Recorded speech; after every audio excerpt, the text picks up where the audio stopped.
Hi, I'm Junior Giscombe, and you're watching the Real SoundCheck Podcast.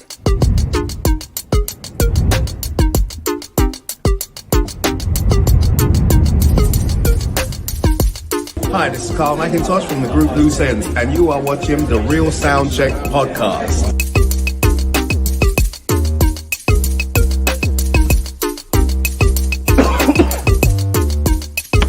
What's up, people? This is your boy Omar saying you're watching the Real SoundCheck Podcast.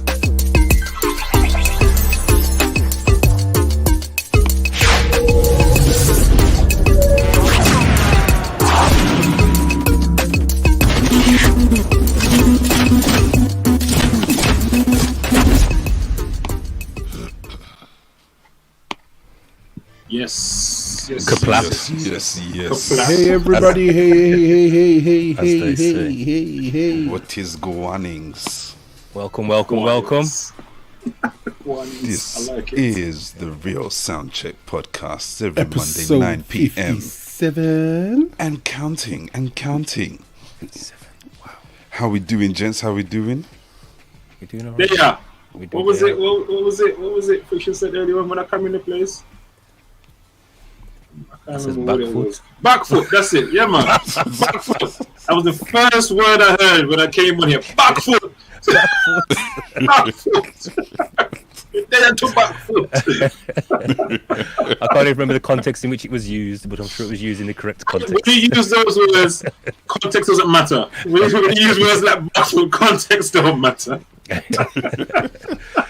But yeah, man, welcome to the Real SoundCheck Podcast. As we said, it's episode 57. This is your Monday evening fix. If you're listening live, that is.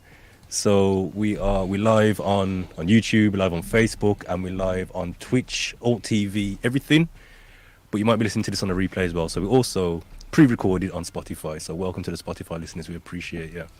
But yeah, man, we're there again. Greetings to everyone, all the brothers. We're going to get around to the brothers shortly, but we're going to shout out our wonderful listeners and viewers who we appreciate, man. You're locking with us. These guys are here before us, you know. Most days, I know. when we're in the back sound checking, these guys are already on Twitch like, yo, what's going on? It's 5 past, it's 10 past. People like Karen or Miss Naturally Dead, like, Yeah, on us. what that weird? Hello. They're keeping a tally, man. When we meet them, they're going to show us, listen, on this day, you was 5 minutes late. On this day, you was 7 minutes late. Listen, you took his joke. You took his joke. You watch. Like I said, therefore, we've calculated that you asked an extra 13 minutes. Yeah. Mad Trini. It's true. Totally all for overtime. Yes. So who we got, man? Who's in the building? Let's have a look. We've got as you see them, shout them out. We've got Michi Boo in the building. As always, our wonderful mod. We got yourself, Michi Boo. Vana Sofa, always one of the first in line. Welcome. What up, neighbor? Karen James, I trust you well. Good to see you. Sister James. We got Butch Cassidy on YouTube and on Twitch. He's Just cloned. testing it, making sure it's there. We're there. The Diva Speaks, welcome. Welcome. Mr. She says, Naturally welcome, J. Twitch family. Who else we got? Miss Deans, Melissa Deans as well. Welcome. Melissa Deans. I don't know why I always have to say a name like that, you know. Melissa Deans. Deans. Deans. With the delay. Yeah, and I'm sure the rest of the fam will roll in as we keep the show moving. So Yes. Yeah, and man. we got all the silent listeners as well, those who maybe haven't created an account on Twitch just yet, to join in with the comments, or on YouTube or on Facebook. Yeah. It's free. It's free. All you need, if you want to set up an account and get involved in the conversations, it's free. All you need is an email address. All right? And it's free. Body free. If you don't want $3.99. If you don't want to create a Twitch account, just go to YouTube. Everyone's got a Google account. Go to YouTube. Man. Go to YouTube. Comments. You can get involved in the conversation. That's it. The same on Facebook as well. I was going to say as well, if you're watching on Facebook, share it, man, because I think Facebook is a great platform for discovery. So if you just put a like and a share, it's going to go out to your family on Facebook. They can see, they can come in, join the conversation. Yeah. So yeah, man, share up the ting. For real. Well, as I like to say in industry, run up the ting. But so far I might be a bit echoey because and hollow because I am not at home. So He's on a UK tour. Yes, He's currently on tour. I am indeed. I haven't been back home yet. So yeah, I'm not at home using my regular setup. So apologies, people, if I'm not sounding my usual crispiness. Work with me. Give us a blow, man. Every week with Crispy, so we can afford. Come on, I can have 1 week where me no lotion me thing. Me no lotion. What would the kids say? Why for that? Or pause? Yeah. That's the first why of the evening. First pause of the evening. I'm surprised picture them bus shut after me yet. You know my sampler's not tuned up, but yeah, man, that's the first right. pause of the evening. Yeah, that came out a bit wrong. I'm sorry. Yeah, man. Sorry. Before we move into the show, we've got to send a big shout out to our brothers who are not here this evening. The man shaking it like he's got a lotion for real. I got the Vita Coco. Proper mix of shaking up the Vita Coco. In case you're wondering what that noise was. For those listening and not watching, it's not a tub of Vaseline intensive care. It's some coconut water. That sound you heard is coconut water that Croc's about to drink. Even speaks as oil or lotion. Oh dear, we need a pauseometer in the corner, man. Yep. Pauseometer, you know. Anyway, spit out over my laptop, please. We need to shout out the brothers who aren't here today. So last week I made a mistake of saying the brothers that are no longer with us. We poured out some liquor for you guys. Well, Croc's resurrected. He's back with us today. So, yes. Well, yeah, man, shout out to Tech. He's on nursing duties. He's at home. Shout out to Grown Folks Grooves, who is mate. Who is probably on the front row somewhere in a VIP section, in a VIP lounge, VIP tickets, all that kind of stuff. Taking in a great soul to soul show. So yeah, and he'll come back with pictures with him and the crew. And then what's the worst thing is, he will come back on next week's podcast. And when we do this roundup, we say, "Yo, what did you say?" I don't know. I didn't do nothing. What did I do? Just I was with Jazzy B. Who was that with? Just some people, just some regular people. Oh yeah, they called me up on stage. That was it. Yeah. He probably give like the government names as well. Yeah, it's true. Oh man. Yeah. Shout out to Fire Diesel. Yeah, man, Mr. Diesel. Yes, our brother, and to Uzo as well. Big up yourself. Yes. We look forward to having you back on with us very soon. Yeah, man. This evening, we've got a few things we need to discuss tonight. Butcher's disappeared. He'll be back shortly. Yeah, man, this evening, as always, we've got some topical issues to discuss, some DJ-related stuff to discuss. Before we even move on any further, if this is the first time you're hearing us, if it's the first time listening, we are the Real SoundCheck Podcast. This has been going for over 12 months now, as we said, episode 57. We ain't missed a week. Live every week, live, no pre-records. We're here, man. We're here. Live and direct. Yeah, man. And we are basically 7 DJs, some of us promoters, producers, engineers, whiz kids. Do you get me? We're actively engaged in the industry in many different ways. Bathroom refurbishers. Yeah, go on. Unqualified electricians. And yeah, man, we just come together on a Monday and we share our insights into, what we do on a weekly basis out in the music industry, the DJ field, the club field, the events field, whatever. We just come and share. So this week we're going to be talking about how streaming has changed the way music is consumed and discovered, and just the impact of streaming on the industry for us as DJs, for you as listeners, consumers, etc. So we're going to discuss that. And we're also going to have a chat about DJ due diligence. What due diligence should DJs be doing as standard when being booked for an event or planning to play at an event? We've all got some stories to tell about that. I had one this week, which I can't wait to get off my chest. so don't forget, get involved in the chat. Any queries, any questions, any thoughts, we definitely love to hear from you. So please be active. Indeed. Good evening, Ayola, one bag of one in the chat. Good evening, Ayola, one bag of one. Good evening to Laney J as well in the chat also. Yo, before we get into the chat, can I just ask one question? Who do you think won the fight?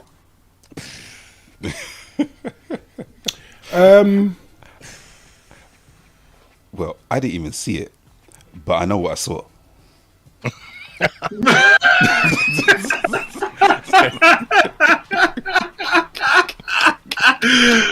I hear you. I feel you. Butch, you look like you have something cantankerous to discuss. No, far from. I just thought it's an exhibition fight. You know, if you were going to the bookies, you were silly to say knockout. It wasn't going to happen. I don't think it was going to happen. It was an exhibition fight. It's so who really they're gonna let a first time guy doing boxing take all the belts off of him. Really? Apparently the belts weren't at They risk. weren't on the line. They weren't No, on the line. only The belt one. was on the This new belt, or whatever it was, this new belt, the Riyadh something, whatever belt, boxing belt or whatever it is. And apparently he's got another fight coming up, so that's where the belts might be more Yeah, on the line. it's So supposed to be the Usyk fight. Supposed to be. But who do you feel won the fight, Butch? That was the question. Who do you feel won the fight? I personally thought it was a draw. It wasn't nothing. Okay. Friction. Because of the knockdown, I would have to have given it to Ngannou. Yeah, because I felt he pressed the. Actually, no, he didn't press the fight. I felt like he probably landed more punches than Fury, and the knockdown. From that knockdown, that was it. Really, you know what I mean. okay. So yeah, I think Ngannou. Okay, Dave. Just so, because again, I didn't see it, but I saw something.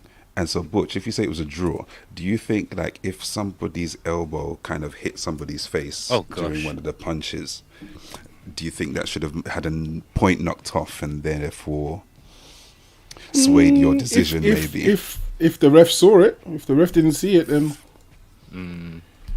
what can you do? so. Fury landed more elbows. Vinyl server. Fury landed more elbows. I think I agree, Butch. I think if it was anything, it was a draw. If it had to go to someone, I would have given it to Ngannou. I think the knockdown gave him the edge. The knockdown definitely gave him the edge. And I personally felt, and listened to a lot of other pundits as well, they felt that Ngannou had the better success rate. Although Tyson was maybe throwing more, he wasn't throwing the cleaner punches. Yeah. He was missing a lot, you know. Yeah. But And the way he boxes, he looks more active. He might not Yeah, be. because he's got that jittery. He's got that jittery style that makes him look active. Yeah, the jerky thing where he likes to do, you know. But Ngannou was more consistent, I felt, and definitely had the better success rate. He landed the cleaner punches, the more powerful punches, and of course, he had he put him down hard. Put him down hard to the point where he slid on the floor. I prefer the other fight. I prefer the other fight with David from West London and that guy from Ipswich. David from West. David Adelaide, and what his name is, the guy from Ipswich. Because I know David. He used to come to the youth club that I was working at years ago when he was young. So I was definitely on my seat for that one, but bit upset. Just a little bit upset. Again, with boxing, as I said, paydays are out there. What would you do for the money? So, you know what I mean? I don't know. I don't know how you can go 5, 6, whatever rounds and don't throw your right hand. I don't get it. It doesn't make any sense to me. In a fight, you've got two hands, you're swinging, in it. So this is a professional fight. Why is your right hand not letting go? Why are you just throwing one left side throughout the thing? Automatically, I just think fix. That was the other thing Ngannou was doing. He kept switching his stance, which was really interesting. He kept going from southpaw orthodox. Yeah, which I've never seen someone switch that much, that often. I know probably Terence Crawford is known for that, but I've never seen a heavyweight switch so Anyway, it was just interesting. There was a nice, interesting interview. I just want to play this one little bit of an interview that I saw from Francis Ngannou after the fight. Let me see if I can just line this up for you real quick. 4 hours removed from. Hold on. Oops, sorry, my bad. Get that back. Right now. Get that back. I feel pretty good. I want to move up. I want to move up. When we get closer and then when we touch glove, I'm like, let me take you to school. I'm like, you motherfucker, you are not taking me to school. That's why, like, when I knock him down, I was dancing in front, like, you're a bad professor, motherfucker. Like, you're a bad professor. Like, how is that school going? Who's taking who to school? Because for me, it looks like I'm the one taking you.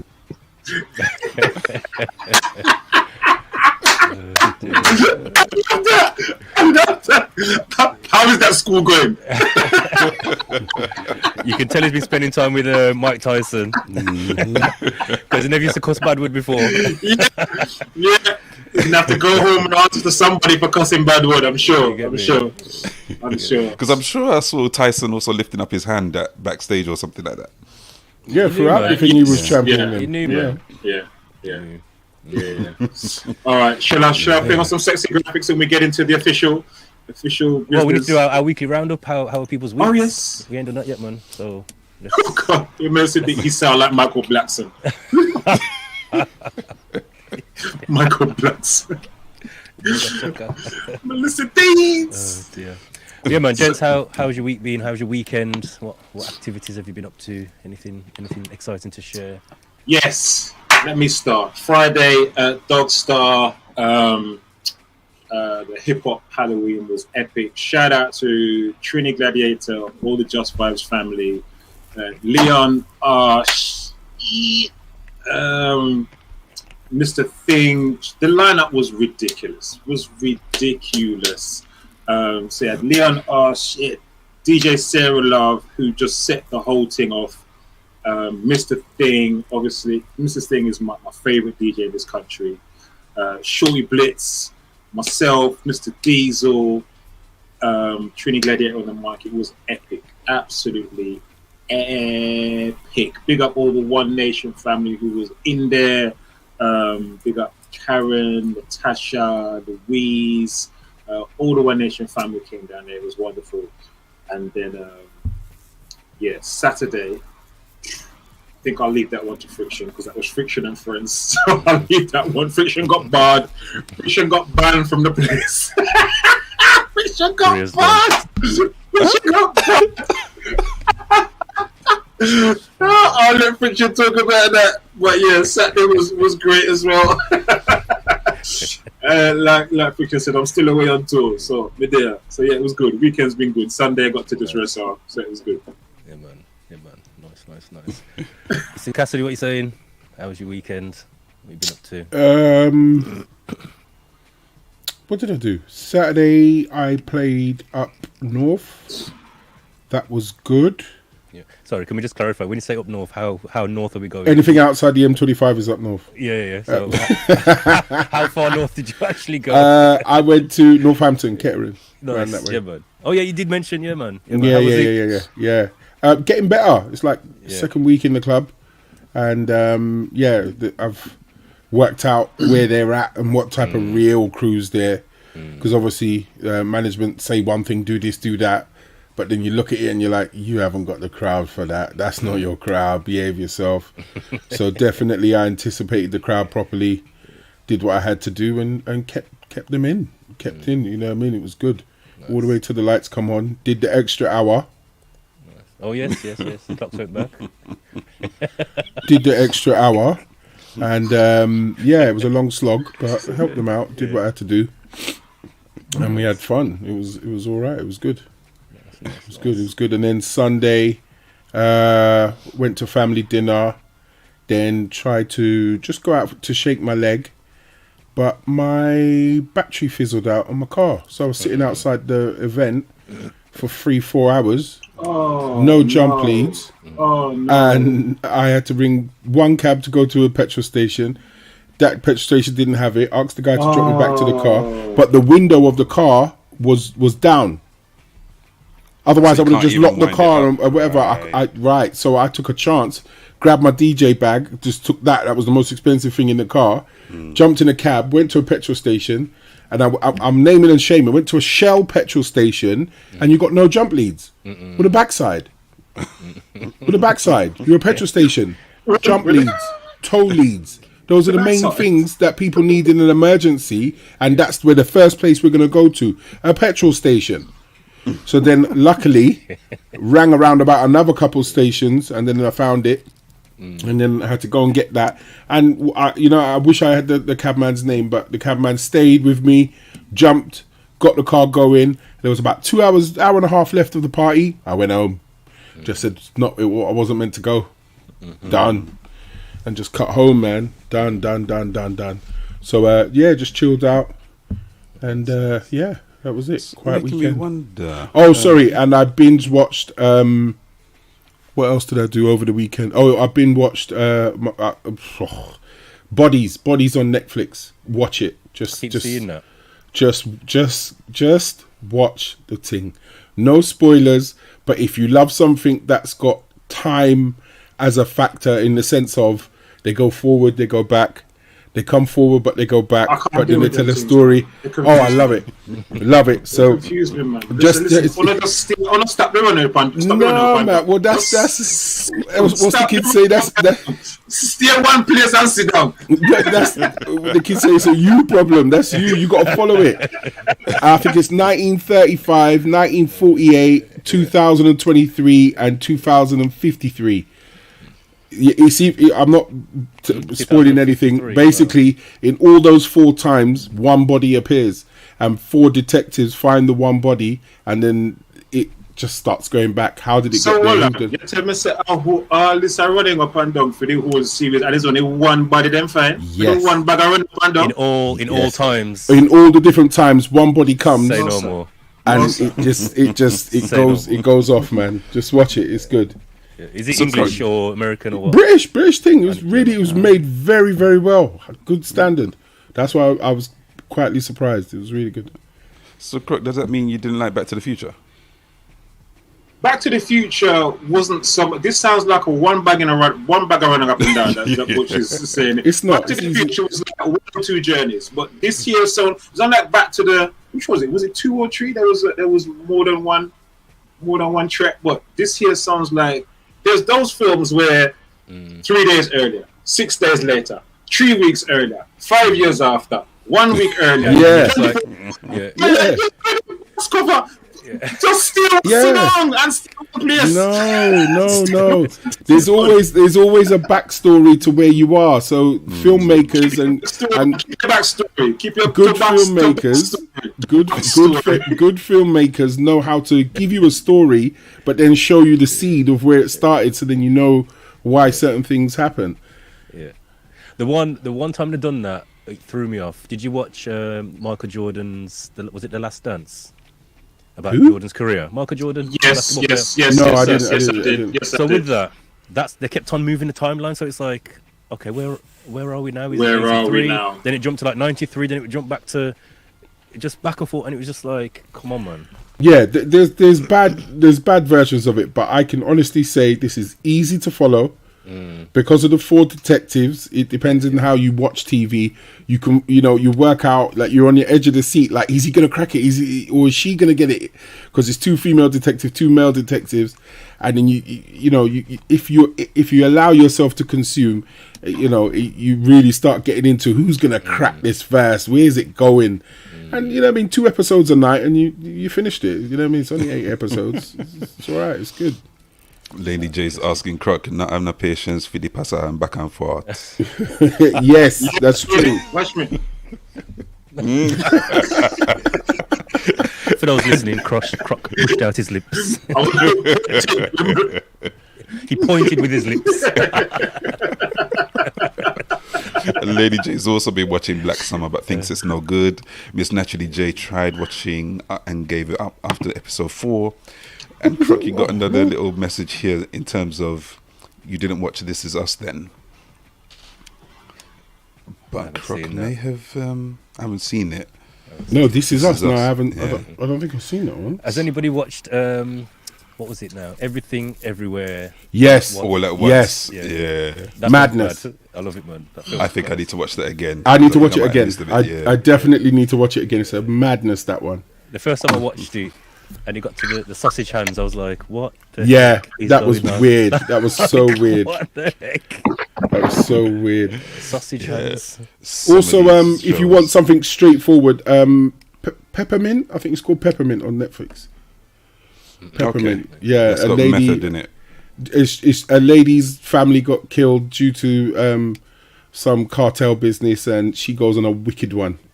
She goes on a wicked one, wicked one, and just you mess with my family, but it gets peak for her on the way. So yeah, man. Who's asking? Diva, is my sound still alright? I've just switched my headphones. Is the sound still alright? Yeah, that's better. That's closer for you if that works. Pull it down from your mouth a little bit though, more towards your chin. No, other way. Away from There you. you go. That's it. Brilliant. Go on. Okay. Who's asking me something here in the chat? G-Force. No. No, The Diva. G-Force Chris, was talking Chris, about. you didn't watch this. This is us then. Diva, I got I got a few, I don't know, about maybe 5 episodes into This Is Us, and again, I have to put it down. I had to put it down. I couldn't deal with it. I couldn't deal. Lenny J says sausage hand sounds loaded. Yeah, she would. It was a borderline pause. That was a yellow card. Not a full pause. That was a oh gosh. G4 said he went to see the Everything Everywhere All at Once solo as he didn't want any disturbance. Sometimes you got to do it, man. You don't want no in your ear. Yeah, man. Dave, what was your weekend saying, man? How's your week been?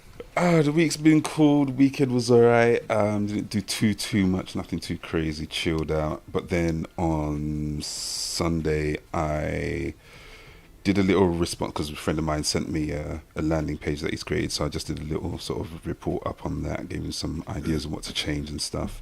But I also then squeezed in a couple of episodes of Lupin, the latest series. Oh yes, the last. Oh, that show. I love that show. I love that show. Subtitles and all, I'm fine with it because I know some people when you it's didn't subtitles. watch the Netflix no, I one? don't watch the dub. I don't watch. You don't watch the dub? No, I watch it in His entirety. voice, the French voice is it's better. Yeah, that's what I like. Yeah. And then I think it's episode 3 when he's in character looking for a certain item in a certain place, and he's got this most elaborate outfit on. It's just jokes. Okay, we've got some feedback from Vina Silva. She says, "I must remember you don't know how to do spoilers. You tell the whole bloody thing." No, we haven't. We clearly haven't. We're just hopefully giving you enough to get involved. Yeah. This is a full spoiler show, so beware. Lady Jade, people these days don't have any cinema etiquette, just one bag of chatting. I know, I was listening to another podcast that say they went cinema the other day, and they said they went to Burger King. They literally went and got Burger King and then sat inside, but they turned up as the film started, and everyone's busting their bags, taking out, sliding the straw into the drink. The last time I went to the cinema a few weeks back, we took our own popcorn, and we don't hide it no more. It's like, yeah, man, we're bringing our own popcorn, and what? So we went to go and buy a slushie for my son, and the woman says, "Oh, do you want a box for your popcorn?" We was like, "Yeah, go on then." So we brought our own popcorn from Outer Road, and they've offered us the box to put it in.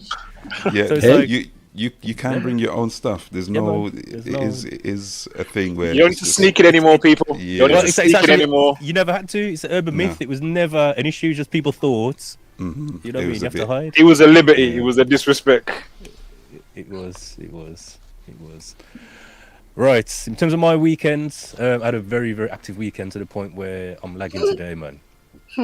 So Friday, I played at a 50th birthday party, which was wicked vibe, man. Nice venue, nice bougie venue. I was booked to play from 10 till 12. She asked me to do 2-hour sets, a bit of everything, 80s soul, hip hop, R&B. She was like, "Yeah, man, just do your thing." So I went there, and I also brought my controller as well. I like to bring my own controller because I like the moving platters. I don't want to be dependent on anyone else. So I brought my own controller. All good. There were 2 other DJs booked. This story links to a topic we're going to discuss. So throw your sexy graphics after you finish. Long story short, went really well. I've got some other potential bookings off the back of that. We had a great night. I ended up playing all night. I'll talk about that in the next discussion piece. Saturday night, it was Friction and Friends at the Winning Post in Wolverhampton. And the friend for this week was DJ Croc. That's why he's on tour. He's still in the UK. I don't know. I'm trying to think. It went down, man. It wasn't the fullest it's ever been. Like, we've rammed out that place before, but there was a lot going on. There was a party going on. Two other big events. 2 big dances going on. Yeah. But those that came and experienced something. Croc played a set, and some of those exclusives. I saw people Shazamming and had a look of confusion on their face. And I had to get on the mic and says, "Lao Shazam, it's not happening." And the woman looked at me and just laughed. She was like, I said, "Forget it, it's not happening." So yeah, man, some of those exclusives was going off. I literally seen people open up their phone and try to go on Bandcamp and searching. I says, "Allow it, man. Allow it. Just enjoy the set. Just enjoy the set." So Croc won his thing. He went everywhere from hip hop. Went everywhere, right around the spectrum. He decided to end on a drum and bass tune. I don't know why he done this, knowing that I've got to come on after him. I was setting you up, so bro. he said I he set told me you. up for the alley up, but we never had no conversation about what I was going to play. So ended up playing a old school classic jungle set. Then I moved into some house and garage. It went off. They loved it. Went really well. It got to 2 o'clock, and we remembered the clocks go back. So the bar owner came up to us and says, "Yo, I ain't gonna tell you to stop, but I ain't gonna tell you to carry on. Do your thing." I says, "How long we got?" "Well, give me at least another hour." We says, "All right, safe." Boom, we got another hour. We decided to do a 1-for-1 on some conscious reggae music vibes. Oh, mate. Listen. It was like the whole place turned into like an old school shobeen. I seen a woman, the bartender from behind, middle-aged Asian woman. She come from behind the bar. Yeah. Took the hand of her brother. Yeah. I was just whining with him. I says, "Yeah, it's on. It's on." So now it's 3 o'clock.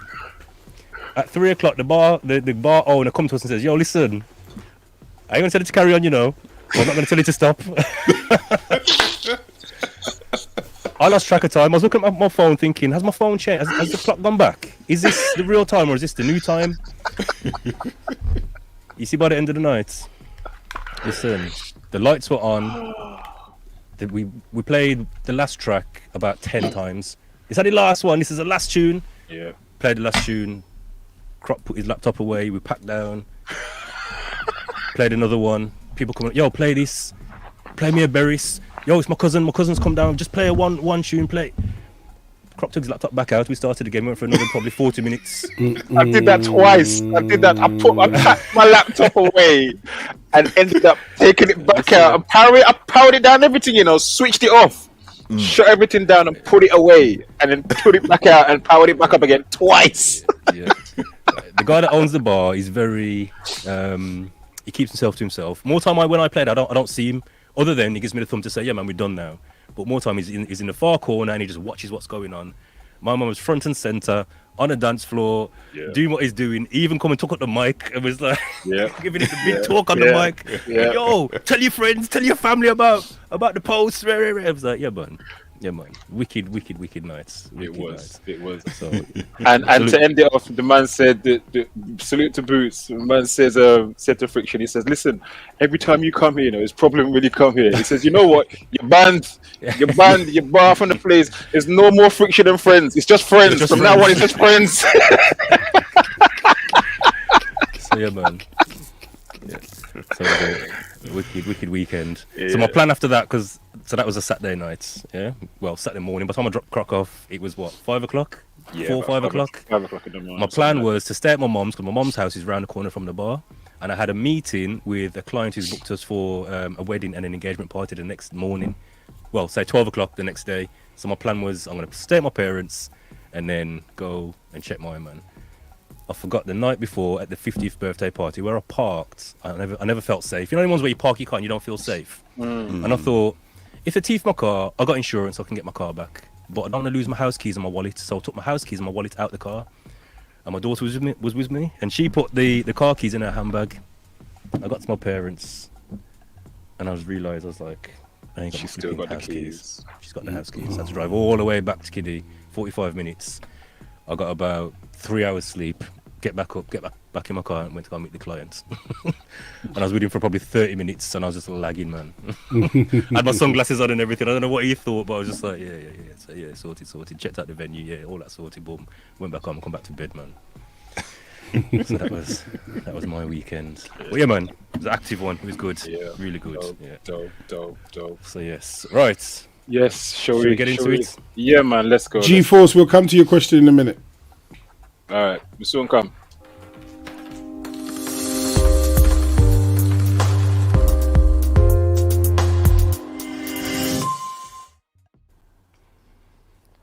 Yes. So like we said, the topics for discussion today: how has streaming changed the way we consume and discover music, and DJ due diligence. So because of the story I just touched on, I think we should start there. Yes. DJ due diligence. So we're all DJs. I'm sure you've all booked a DJ in the past. Those in the chat, those listening. As a professional DJ, as a sound-headed, sound-minded DJ, if someone books you, there's certain questions you're gonna ask. There's certain things that you know through experience. I need to make sure this bass is covered, that bass is covered, that's sorted and that's sorted. There are occasions where you may slip. So for example, when I played out the other night, I took my jack plug off my headphone socket and I needed it and I didn't have one. So we had to make things work and everything worked. It was fine, no big issues. This 50th birthday I played at, like I said, I was an opening DJ. I played 10 till 12. There was someone booked from 12 till 1, someone booked from 1 till 2. So I'm there now, I set up everything. Like I said, I've hooked up my controller into the sets. Boom, everything's ready to go. I'm all set up. Laptops restarted, Wi-Fi's off, Bluetooth's off, open up, ready to go. The woman whose party it was, she's inviting her guests. We just got some background music playing. And it was like, boom, okay, let's get started. 10 o'clock, boom, started the set. The first DJ come to me midway through the set. It's probably about 25 past 10. Introduced herself. I said, oh yeah, nice one, safe. Boom, boom, boom, boom, boom. I said, you got your laptop? She went, no, I brought a USB pen. And I was like, where are you going to put that? Like, I said, so, 1 second. And I thought to myself, I'm going to try my best to accommodate this person as I would like to be accommodated. I'm not that type of guy. You get me? So I let the tune run. I went round the back and I looked. And in the controller I've got, there's no USB slots. Yeah? It's a Rev 7. So basically with the Rev 7, you plug your laptop in. It's really a kind of a battle mixer type setup. So I says, that's not going to work. Let me try and drag the tunes onto my laptop. Risky. Very risky. Very risky. But I says, you know what? I don't want to flop her show, and plus I don't want to really play all night. You get me? I want it to work. So she put in her USB pen. Straight away, the spinning ball of death started spinning on my computer. You're joking. The WAV file stopped. The track's still playing. The WAV file stopped, and something's just spinning. So I'm like, okay. At first, I thought not a big deal. She's just plugged the USB pen in there. Those things happen. It's thinking. This went on for probably about two minutes. And in my mind, I'm thinking, this track's going to run out in a minute, you know. So I said, you know what, let me just take it out and we'll try it again. Took it out. I put the next track on. I put a longer track on, just in case. Put it back in, and I tried to open it up in Finder. Yeah? Or if you're a Microsoft person, yeah, it's My Documents. I tried to open it up in there. It wouldn't open. By the time it opened, the files, she was looking for the files. Everything was just moving really, really slow. Long story short, she tried to drag the files off her, out of her USB pen into Serato. Yeah. Risky. Spinning ball of death. No. Yeah. This is mid-set, you know. People are dancing. 50th birthday party. Vibes have been nice. We're just getting. I never really got into the depth yet. 'Cause I got a 2-hour set to play. I'm 20 minutes into my set, so I'm still kind of early juggling. The whole computer crashed. Sound gone. Music gone. Everyone's looking at me. Like, yo, what you doing? I'm like, it's not me. It's not me. You know what? I find that's the worst part of those situations, because whether it's you or not, you as the DJ is the person everyone in the room turns around and looks at like you're an idiot. You don't know what you're doing. Them people don't know what's going on, you know, but they're all looking at you and blaming and holding you responsible, even though they don't know what's going on. Yeah. So then you've also got the experts in the room. You get me? You got the computer guy in the room. You got the guy that used to be sound in 1983. Yes. You got the man who's a bedroom DJ. He's got some decks at home. Yes. And you got the sound engineer, and they're all coming at the same time. Yes. To quiz me. Yes. And I'm like, it's not me. Like, I'm good. Yes.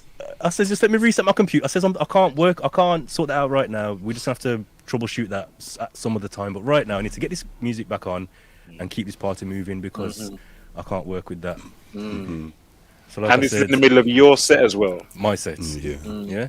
So you know how it goes. You shut it down. You got to start it back up. You got to start back up Serato. Serato's not the quickest software to load up. No, it doesn't. You got to do what you got to get back into your playlist. You got to get back to where you were. Then you got to start again. So that I just says, you know what? I've tried.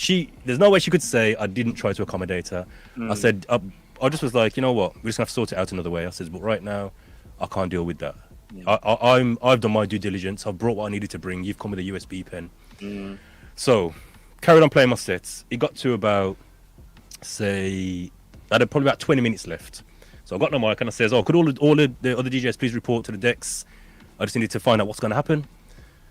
So she didn't even come. I don't know where she went. I don't know whether she's still there. She didn't come. So then the other guy came. No, actually, he didn't even come. He wasn't even there. So the guy that was meant to round up the night, he wasn't even there. So straight away, I ended up going probably 20 minutes over my set. The partner of the girl whose party it was, he come up to me and he was like, you know what, just do your thing, man. Just carry on, man. We got you, man. Do your thing. I was like, okay, cool. What's he mean he got you? So basically, he was worried about payment. Obviously, we agreed to 2 hour sets. Well, right, you're talking about the person who spoke to you, you mean? Okay, I thought you were talking about the partner of the girl, the DJ who came. No. Okay. I haven't seen her again. Okay. She disappeared. She went ghost on me. Okay. So 20 minutes in now, I'm saying to my man, okay, what? He's like, yeah, man, just carry on, man. Do your thing, man. Do your thing. Everyone's loving it. We're having a good time. Half an hour over. 40 minutes out. I'm like, yo. I'm starting to feel pressure now because I only prepared for a 2 hour set. Yeah. But I'm thinking, okay, I'm just freestyling it then. I played some dancehall. I played everything. I played Amma, which is another conversation I want to have another time. Long story short, the other DJ came. He come around the booth. I said, yes, bro, you safe? You good? Yeah, man. I said, you ready? He said, yeah, man. I said, you got your laptop? He went, nah, blood, USB. I just says, nah. He must think I'm bad mind. He must think I'm one of them bad mind DJs because I did not try to accommodate him, not one iota. Because what I went through a hour and a half ago, I wasn't trying to entertain. I says, nah, I can't work with you. Nah. I said, go and talk to my man. So I made him go and talk to the partner of the woman whose party it was. I said, go and talk to my man. I can't deal with you. So then I seen them two conversating and he came back and said, blood cut. I said, nah, I'm working. Nah, nah, I can't deal with you. How are you going to walk into a party knowing you've been booked with a USB pen in your pocket? You don't know what the deal is. You don't know what's going on. You're just going to turn it with a USB pen in your pocket. So Eva asked that question as well. Sorry, go on, finish. Yeah, no. So just to wrap it up and to open it up, to me that is a lack of due diligence, and it impacted not only myself, it impacted the people who booked these two DJs. They never got what they wanted for that night. Obviously, they weren't disappointed. I delivered. You get me? But if it wasn't me, I could have just packed up and gone and said, you're on your own. Do you get what I'm saying? But I stayed there all night. I played all night. I got their wage packets as well, which was nice. Do you get me? They gave me their envelopes at the end of the night. I said, yeah, man, I appreciate that. So, am I wrong? Were they wrong? Am I expecting too much? Is it the norm now that DJs just walk with a USB pen and expect to just plug in and that's that? Talk to me, man. Butch is shaking his. Go on then, Butch. You are go first. Talk to me, man. Step one, and sorry everybody, this might get technical. You see, if someone that has a USB pen and they plug it into Serato, you don't come out of Serato. You go to File, and then the USB should come up as a USB. Then you make a crate, an empty crate, and then you drag the files that they want to use in Serato down into the crate. Do you get what I'm saying? You don't take the tunes off of the pen onto your hard drive because you don't know what type of viruses they've got or whatever. So you let you know what Serato does. It just recognizes. It says that file is there. Okay, you're gonna put it here. Do you get what I'm saying? So maybe for next time, just in case. I'm not saying that. Yeah. So we're operating on the assumption that I'm happy with that person using my laptop. No. I'm just saying, even if you've got your own extra tunes on the hard drive or whatever, because I do. Yeah. Like my memory, I don't overload my laptop memory because I want my computer to run fast. So I have a separate hard drive, extra one to have in, and then what I've done, I've made separate boxes down the side and put those extra tunes inside. So it's just a recognizing technical thing. Maybe, I don't know if you knew it or not, I'm just sharing that side of it. Yeah. Getting onto your sorry, go on. No, go on. I thought you were gonna wrap up. Just getting onto your thing. Yes, you DJ this is the next generation now. So we've gone from vinyl to CD, to laptop to controller, and we're now on the USB phase. This is the new phase. The new phase is I'm putting everything I've got on a USB, and I expect to go to the club and they've got equipment. Yeah. Now, exactly what you said. Did they ring the club and say, hello, have you got equipment there? You know what I mean? Did they ring the birthday person? What sound's playing there? Can I have the sound person's number? Can I, so I speak to them and work out what equipment they've got? They've just said, yeah, me come play for you. Yeah, I'm coming. And they've just walked with their CDs. Wrong. I mean, the USBs. It's wrong. Let me just jump in and say we're. I don't know if this happened. We don't know if this happened for a fact. Only Friction might know, but we're assuming that's what happened. Because I've had a similar scenario. I don't want to get too technical and start twisting up people's head in the chat who can't really follow this. But there was an event that I did a couple of months ago, and I was. We had a meeting. We did due diligence, and I pointed out to the promoter how important it was that all of the DJs on the bill, we all need to be very, very clear on what equipment we are going to be expected to use, because people are going to be coming with different things and different formats. Even what Butch just talked about might not necessarily work for some people. If someone's coming with a USB stick from a Microsoft, a Windows thing, they've done all their thing on Windows and they're coming up to something on a Mac, that can cause major problems. Or if someone is coming with another system, whether it be a record box or what have you, try and put that on a Mac on a server, it's problem. So even if you come with a USB, it's not necessarily always going to work if it's coming from a different system. But I was very clear with these people. We need to be clear on what this is. And so I was very clear. I gave make and model numbers. I always go with the make and the model numbers. You cannot go wrong if you tell people the make and the model number of the equipment that we're going to be using. Let us know that, and then we know what we're working with. So people said what they were, the DJs we had a Zoom meeting. All the DJs said what they were going to bring, this, that, and the other. And so we narrowed it down to if we brought my mixer and we had 2 CDJs. Again, we gave the make and the model number. These will be able to accommodate everyone. So whoever wants to bring their laptop, they can plug into my mixer. If wants to bring their CDJ or their USB thing, they can plug into the CDJs and do their thing. As long as they are this make and model number or above. Very, very clear. The promoter did not feed that back to the person who was getting the sound. The promoter tried to reinterpret what I had said in their own way. Right? Chinese whisper.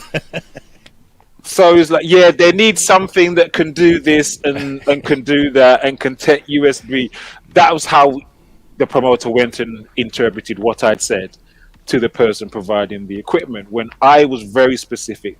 This Pioneer, CDJ, 900 or whatever and above. Very, very clear. So that was what happened there. Although the due diligence was done, you know, I don't know if that could have happened in this scenario. They could have asked a question, but, you know, maybe something has been misinterpreted or what have you. Yeah. But I mean, I told them I'm bringing my own controller, and they says to me, "Are you happy with the other DJs using it?" I was like, "Well, I'm going to be there anyway, so I don't mind." But at no point did anyone ask me any questions about what is it, you know what I mean? What make is it? What do we need to bring? The lessons learned, because this is a great part. The lessons learned of this. So for them, the lessons learned is that they need to check. They need to do the promoters need to do their due diligence when they're booking people, and ask that question and make sure that everyone can work on the same thing. And also if you're asked that question, now you know if someone asks you that question, you might say yeah or nay. If you say yeah, you say yes, as long as they are bringing their own laptop.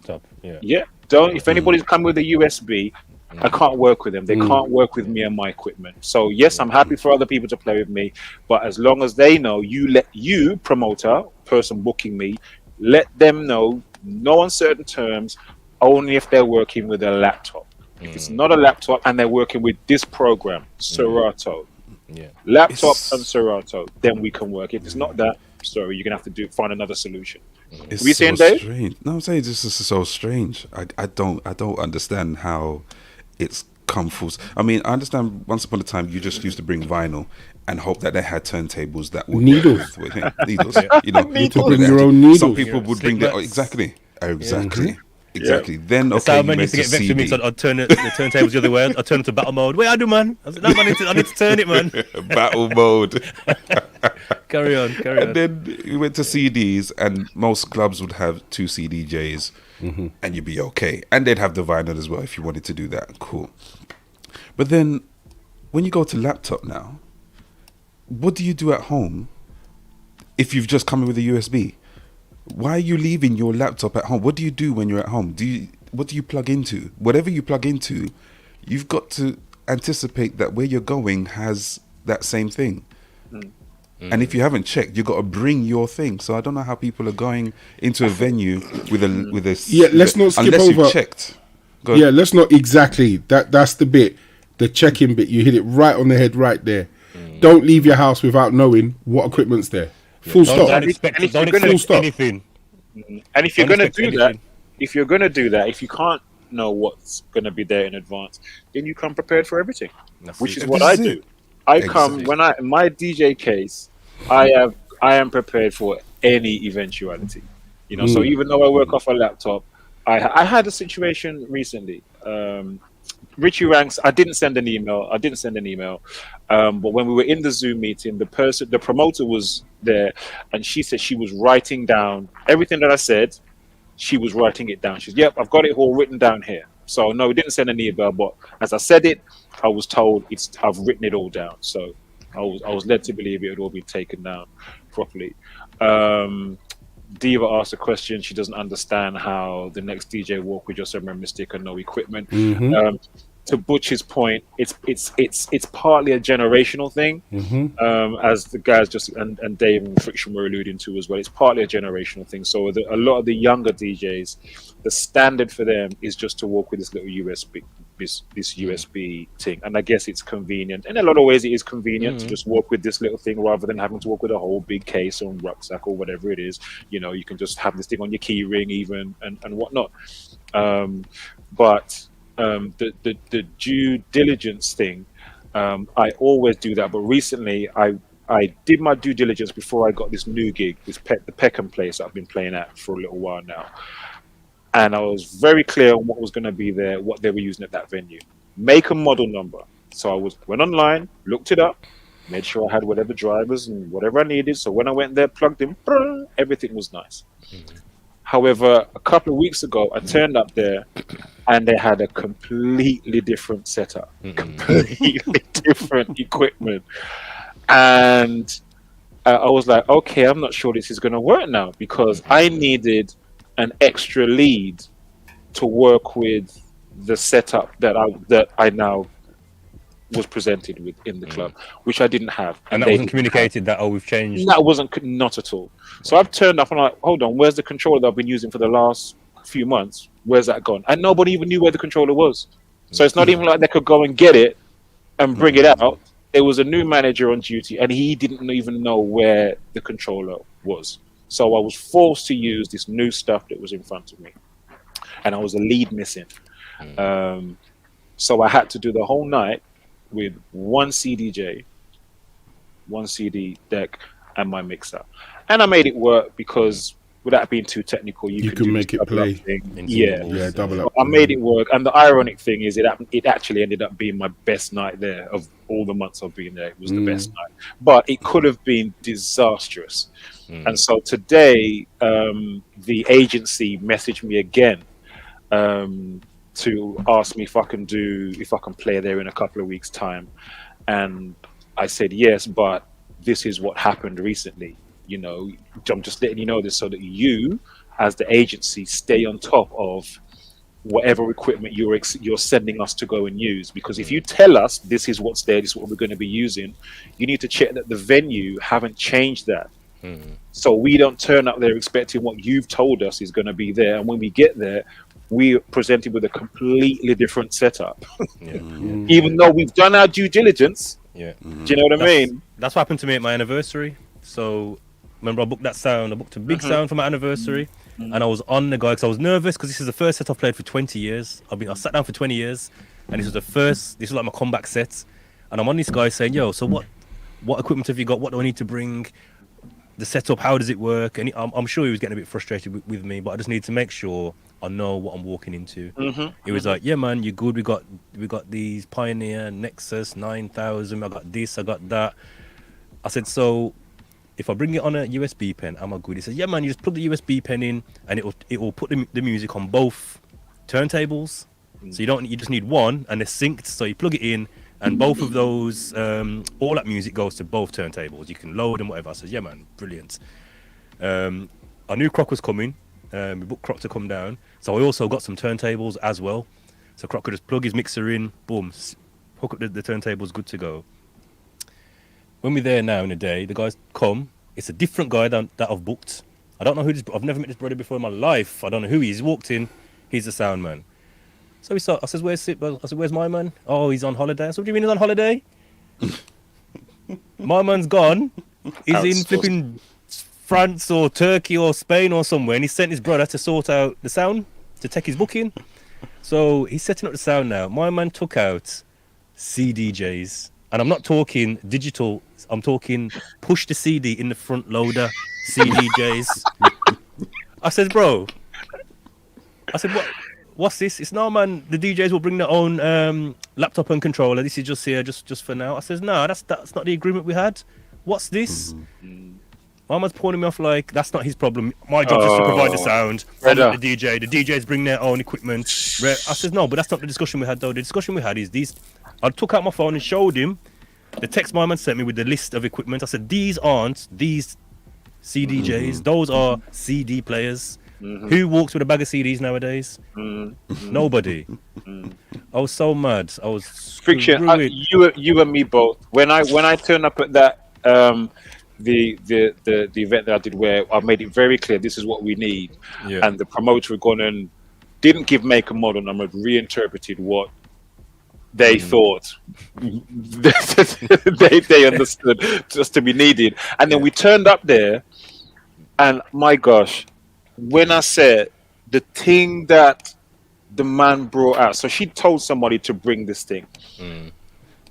So the man says he's got the stuff. I'm like, okay, cool. Here we go. My man's coming with the CDJs.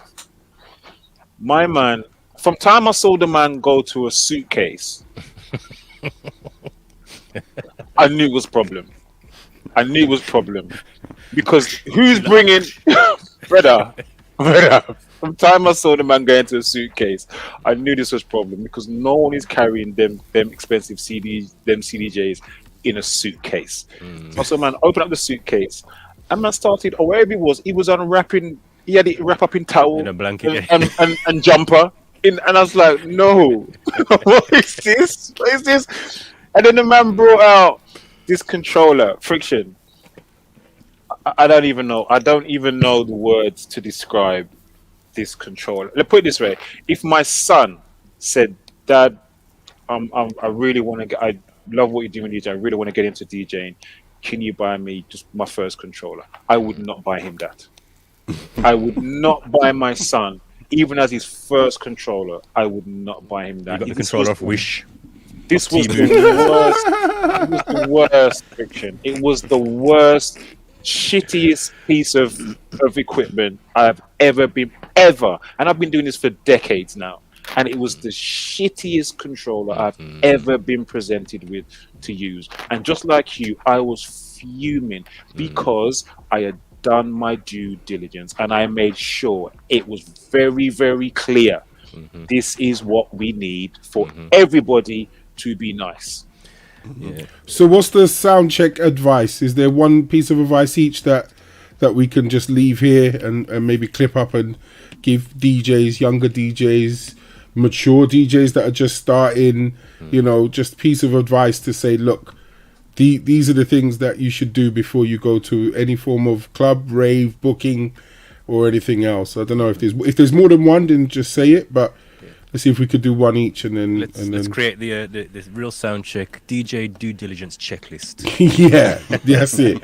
Let's leave them with something so they could definitely have it. And then we got a few questions in the chat and stuff. Yeah, I was just going to say we got some interesting questions. We'll get to those. As I think we've one has already been clear, which is to check ahead what you're going to be presented with when you get there. Check ahead, whoever you need to speak to, whether it's the promoter, the venue. Just check ahead and try and find out what you are going to be presented with. As Friction said, he wants to know what he's walking into, and I have the same mentality. Can I be a little bit specific? What equipment are you using? So they get it, so they understand. What am I using? No.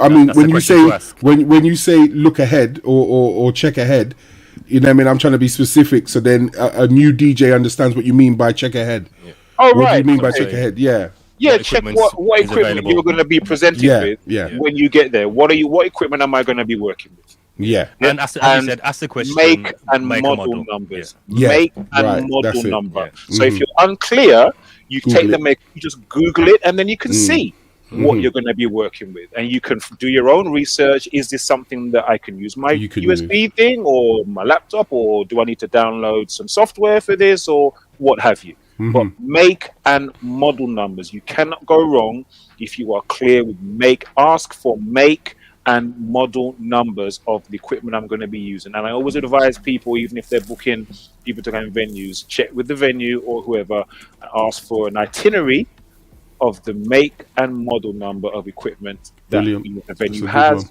or what you're going to be presented with when you get there. It's a good one. Frick, you got one? Yeah. I think for me, my usual go-to is, can I bring my own controller? Not even can I. I'm bringing my own controller. That's fair. And what do I need to plug it into? What so you can get the right leads. So you can get the correct leads to connect into the house system. That's it. Yeah. Yeah. So I'm kind of that guy who I don't want to be dependent on no one. I know what I can play well on, and I know what I can't play well on. So if I'm presented with a regular controller and the platters don't move, I'm not the greatest DJ. I'm not going to give the greatest presentation of myself. I'm going to struggle. I'll be able to select and play a tune, but I'm not going to be able to present myself in the way how I know I can be presented. So yeah, if you've got your own equipment, if you've got your own controller, don't be scared to be that guy and say I'm bringing my own controller.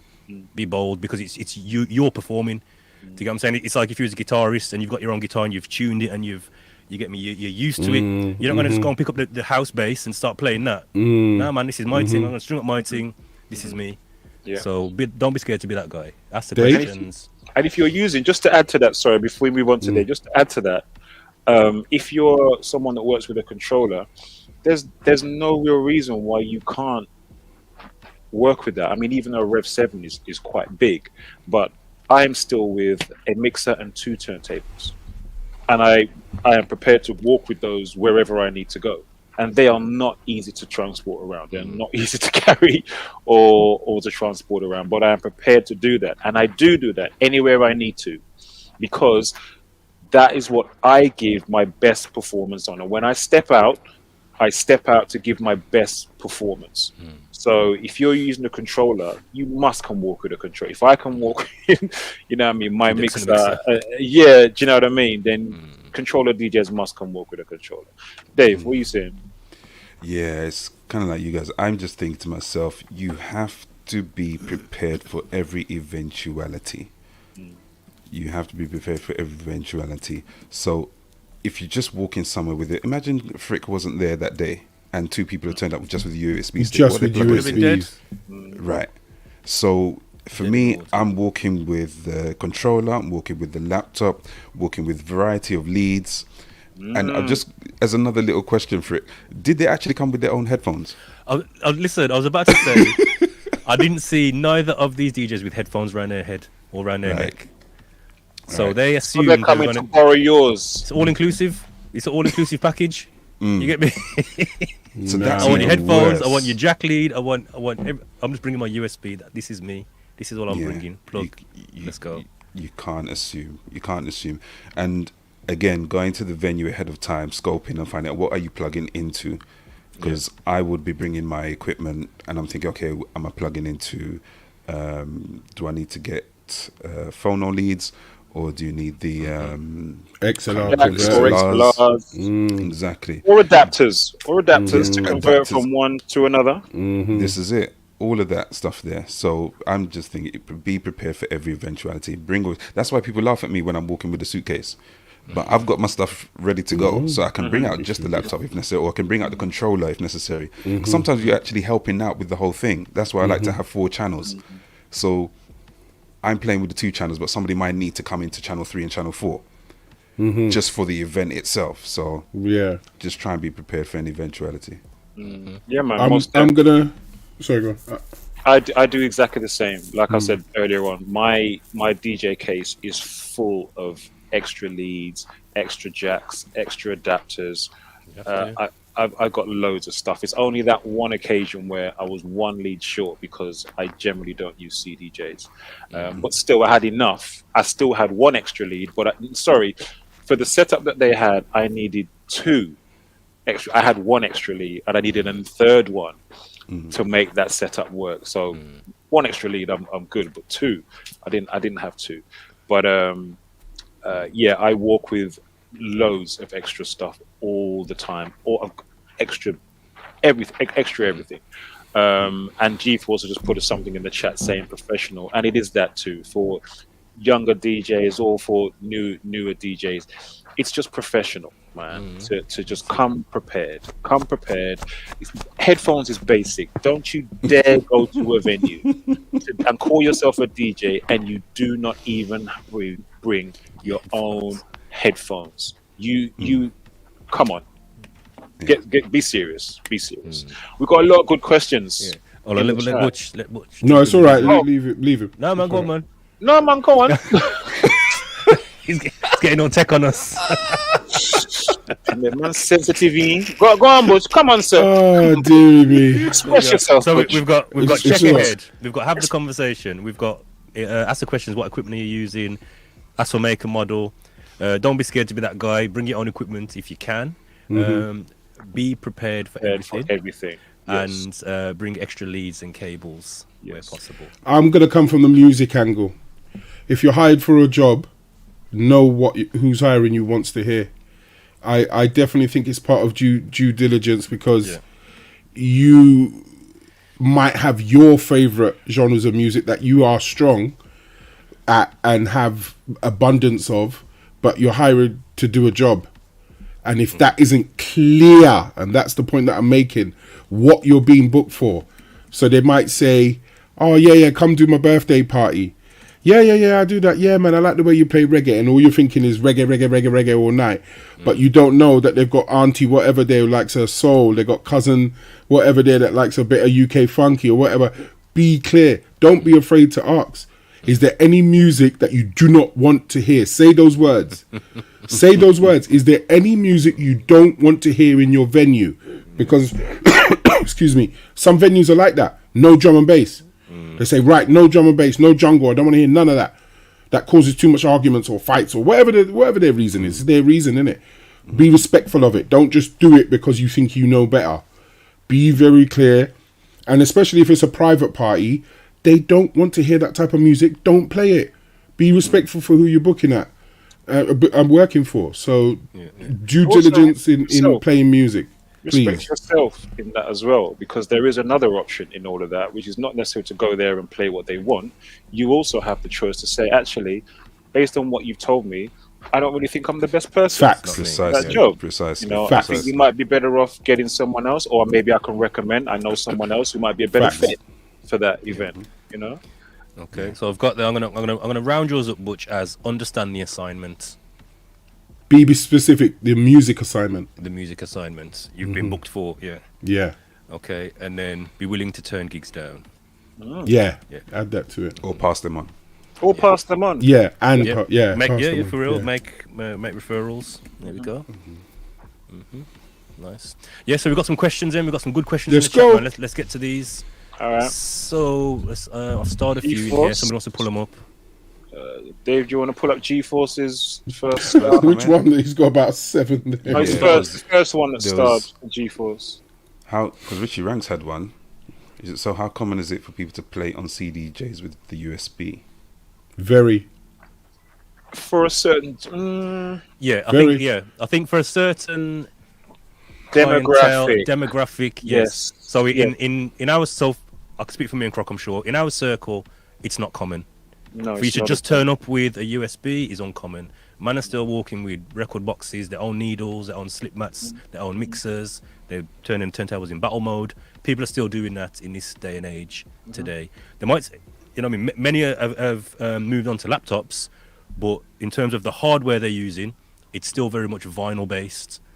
Where in your world, Butch, it sounds like Well, it's not so much my world. It's the clubs that I go to, the different scenes that I visit. Yeah. A lot of the house guys are USB only. A lot of the young DJs have now, you know what I mean, they ain't lugging a laptop around. It's headphones and USBs. And, you know what I mean, when you have the equipment there, you can plug straight in. And as long as you're organized within your music, you know what I mean, they can still do exactly what we do with laptops and turntables and needles and all of that.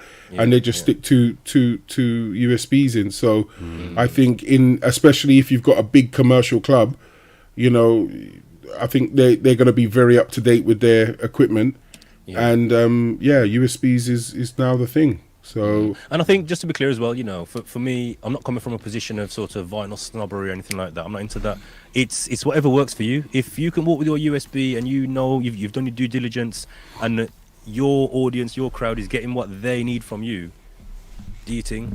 and also as well, I think there's a lot of DJs that have got international bookings and they don't want to lose their laptop. So they rather take 3 or 4 USBs, 2 on them in the flight and then 2 in your suitcase as backup.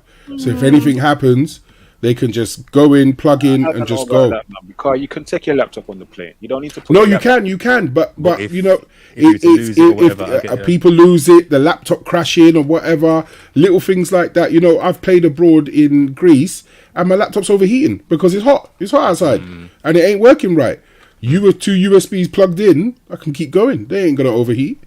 There's no risk of that. That's slightly different because you're talking about having a backup system. You know what I'm saying? We're talking about people who go there with only one system, which is just this little USB stick. That's a risk. As far as I'm concerned, that's a risk. Because the same way you're saying you can use, it's a lot easier to use a little man. USB stick I'd be nervous, than man. to use a big laptop. It's a lot easier to lose this little something and damage this little something than it is to lose and damage your big laptop. So it's a risk. Yeah, no, I get it, but most of them have their Dropbox with the same playlist in. So then at the end of the day, it doesn't matter where they are in the world, they can just plug a USB in, download the whole set and go again. Yeah, again, assuming that they're not turning up to play on Friction's set or someone else's set. Oh yeah. Accommodate. With that scenario, but as you said, I'm just explaining. Do they play? Like the question says, how common it is, and it's starting to be very common, very much so. G-Force says, as DJs, could you claim payment back from a promoter if they mess up, or you can't play? Keep the deposit. And you could have played somewhere else. Yes, you can claim it, but whether or not you can actually get it is another thing, because that would depend on what arrangement you had in the first place. Ideally a contract of engagement should have been signed before you start the event. And contracts, the main purpose of contracts, I find, are for when things don't go right. So when everything goes smooth and sweet, you don't really. It's pretty plain sailing. But the time when a contract really becomes useful is when things don't go right.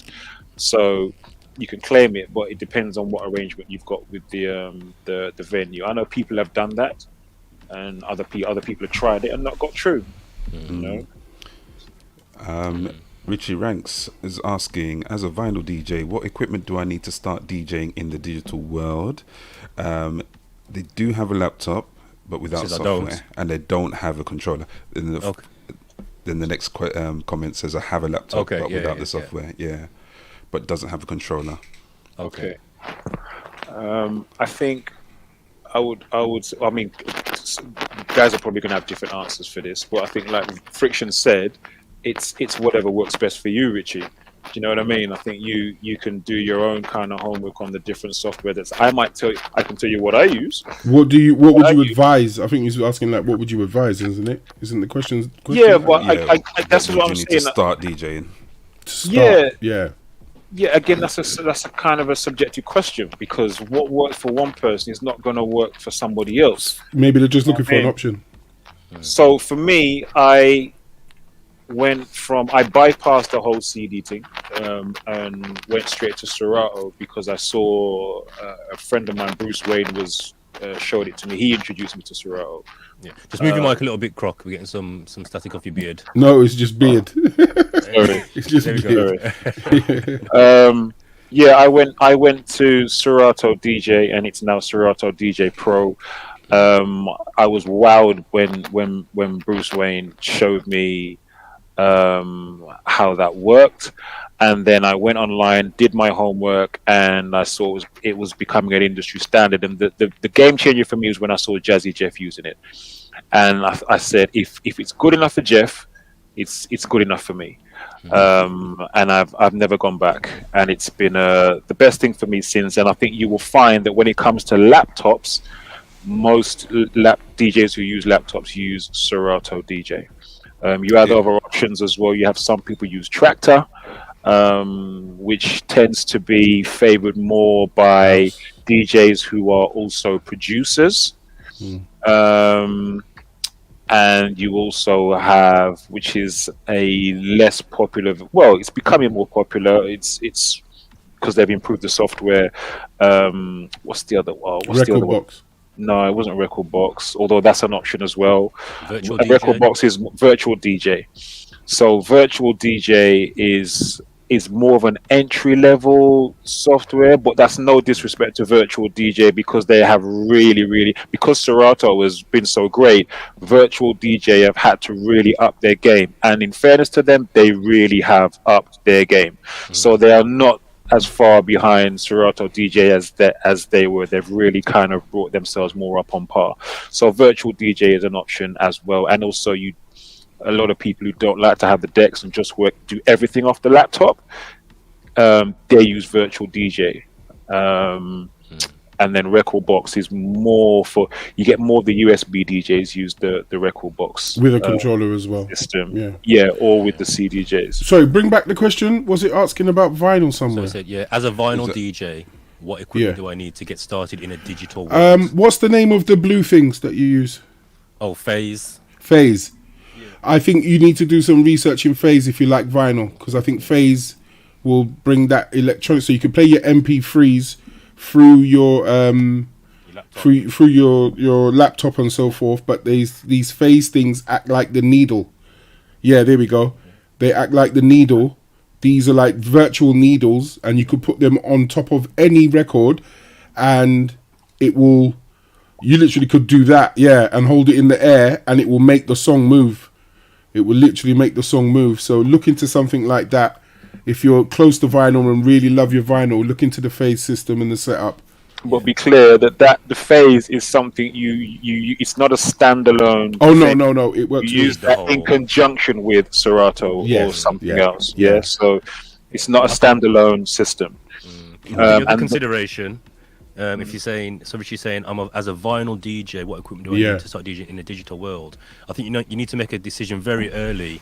Are you considering walking with your vinyl, or converting your vinyl to digital?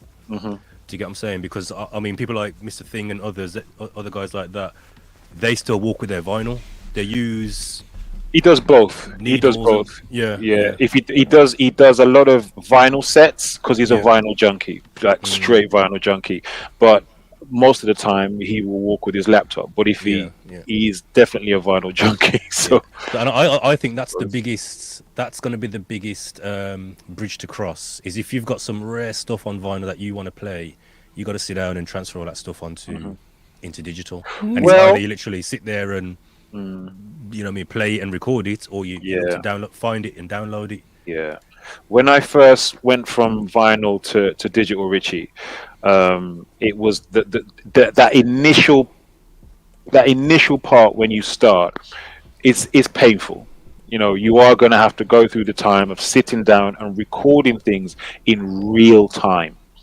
And then once you've recorded them in real time, you then have to think about, you're going to have to compress that tune. You got to label the tunes appropriately, and then you've got to sort them out in whatever file system you want to use to organize your music. So I went, that's the real painful part of the work. When you start it, it's really painful, and especially for those rare tunes. So it took me some months to get to a point of recording, compressing, and labeling and organizing. It took me months before I got to a point where I felt like I felt like I had enough music on my laptop to actually start playing out. And even though now I have maybe a third of my actual record collection on my laptop. So there's still, most of my music is still on vinyl and not on my laptop. But if I want stuff on there now, what I tend to do is, rather than going and digging out the record, I just go on iTunes and I'll just buy it, because what I'm paying for is my time. Do you understand? Although I've got the tune already, I'm not paying the 79 pence, 99 pence for the tune. I'm paying to save my time of having to do all of that work to get it. So quite often I'll just buy on iTunes now if I can. Just well, I guess it's not really maybe for now, but I'm just thinking, vinyl has a certain warmth to it, and whether or not it translates digitally, it does. Yeah. Okay. So that's the part. In 2002, I was out in Greece, and I took vinyl, paid hundreds of pounds excess to get my vinyl out there. Played out there for 11 months, came back, and near the end of it, I was told, get ready for CDs. It's the only way. So literally from September, October, when I came back, to the next April, May, when I went back out again, I converted, I would say, a good 50% of my vinyl into MP3. Well, not into MP3s, recorded live into CDs. And then I took that over, and then that was it. I was converted, and that was it. I just kept doing CDs. And then I realised about MP3s and LimeWire and everything else, and it was just easy from since then. And that's it. Yeah. I think with Richie's question, the controller part is probably going to be a serious consideration if you're not going to use the phases or something like that. I was going to say, Frick should tell him about a controller like the Rev 7, which is a deck. Yeah, even before that. So obviously, I only started back DJing just over a year now, after a 20-year break. And the mistake I made when I first started is I didn't research enough about industry standard software. So I bought a mixer that I thought, yeah man, this is a perfect fit for me, which it was, but that's when I'm at home. I bought a mixer that was a tractor mixer. So I had to use a tractor software. Do you get me? And then when the first opportunity came for me to play out, I realised, no one don't use tractor. You're in the minority. So I've got to bring my own mixer now. and I've got to think about unplugging the mixer, plugging my mixer, removing the decks. I thought, no, I don't want that. So I quickly made a decision, and then what happened was Serato brought out stems. So probably about 4 months into my journey, stems came out, and I thought, you know what, I want that. So then I made the switch. I sold my tractor mixer, bought a mixer that is compatible with Serato. Then I realised my flipping laptop was too old. I couldn't get Serato 3.2, 3.0. So I had to buy a new laptop. But then from there, I've been Chris. So yeah, just whatever decision you make, if you're thinking about playing out and really getting out there and being active, think about what is currently industry standard. If you're just going to be at home, then whatever works for you works for you. And please, I know you hear Macs are industry standard.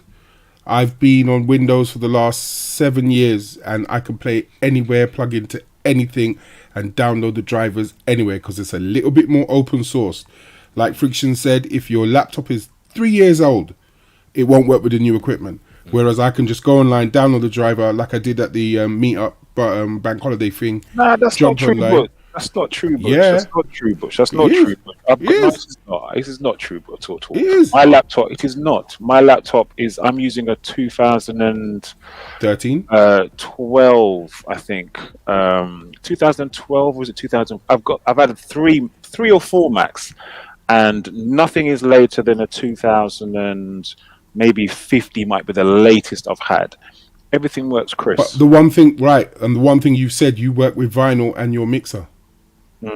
Plug it into a controller. I don't have no problem plugging into a controller either. I've never had a problem plugging into any controller. Apart from the your laptop? little thinker. Yeah. Yeah, I've never had any problem plugging into anything, ever. I've been using Serato I went from vinyl to digital. I didn't do the CD thing. I completely bypassed CDs. No. I know you didn't do the CD thing. So you've never ever had the it won't work or your computer's too old, like what Friction said, because he had it. I've never had that. I've never had that, and I'm still using. I use old machines because with old machines you can customize them. So like my main DJ laptop, I had it built to. I knew the specs I wanted. In fact, my last few machines, I've had them built to my spec. So I had the CD drive removed, and an additional hard drive put in where the CD drive should be. So you can't put CDs in the CD slot in my laptop because it's a hard drive. And so I've got 2 hard drives actually in my machine. I can mess about with the RAM. I can customize it in all kinds of ways. That's why I have the older machines. You cannot customize the new machines. Once you buy it, you're stuck with whatever you get in it. So how come you had the new thing when you had to swap? Me? What? Oh. Probably because I didn't have a conversation with Croc about customizing the machine. So I had a early 2012 MacBook Pro. Yeah. And then when I downloaded Serato DJ Pro, and then when I went to upgrade to 3.0, yes, it said that my operating system is not too old. It's your operating system. You just update the operating system. But again, because of the machine I had, and what it is again with Macs, it depends on when they're released. Yes. I'd updated the operating system as far as it would go. Right. Now, Macs they're known for locking down their basically sort of getting rid of their older machinery. So once you get to a certain age, you can't upgrade to the next operating system. So I think I needed to be on Catalina. I was on whatever was the one before that one, and you need to be on Catalina to be able to use the 3, whatever it was anyway. I couldn't go to the next one. So I thought, you know what, it's an old machine anyway. I was thinking of getting a new one. I'm looking at getting into this game seriously. I'm going to invest in a good quality laptop, and I just bought what I needed to buy. Yeah, man. Yeah, it's definitely worth. Again, these conversations.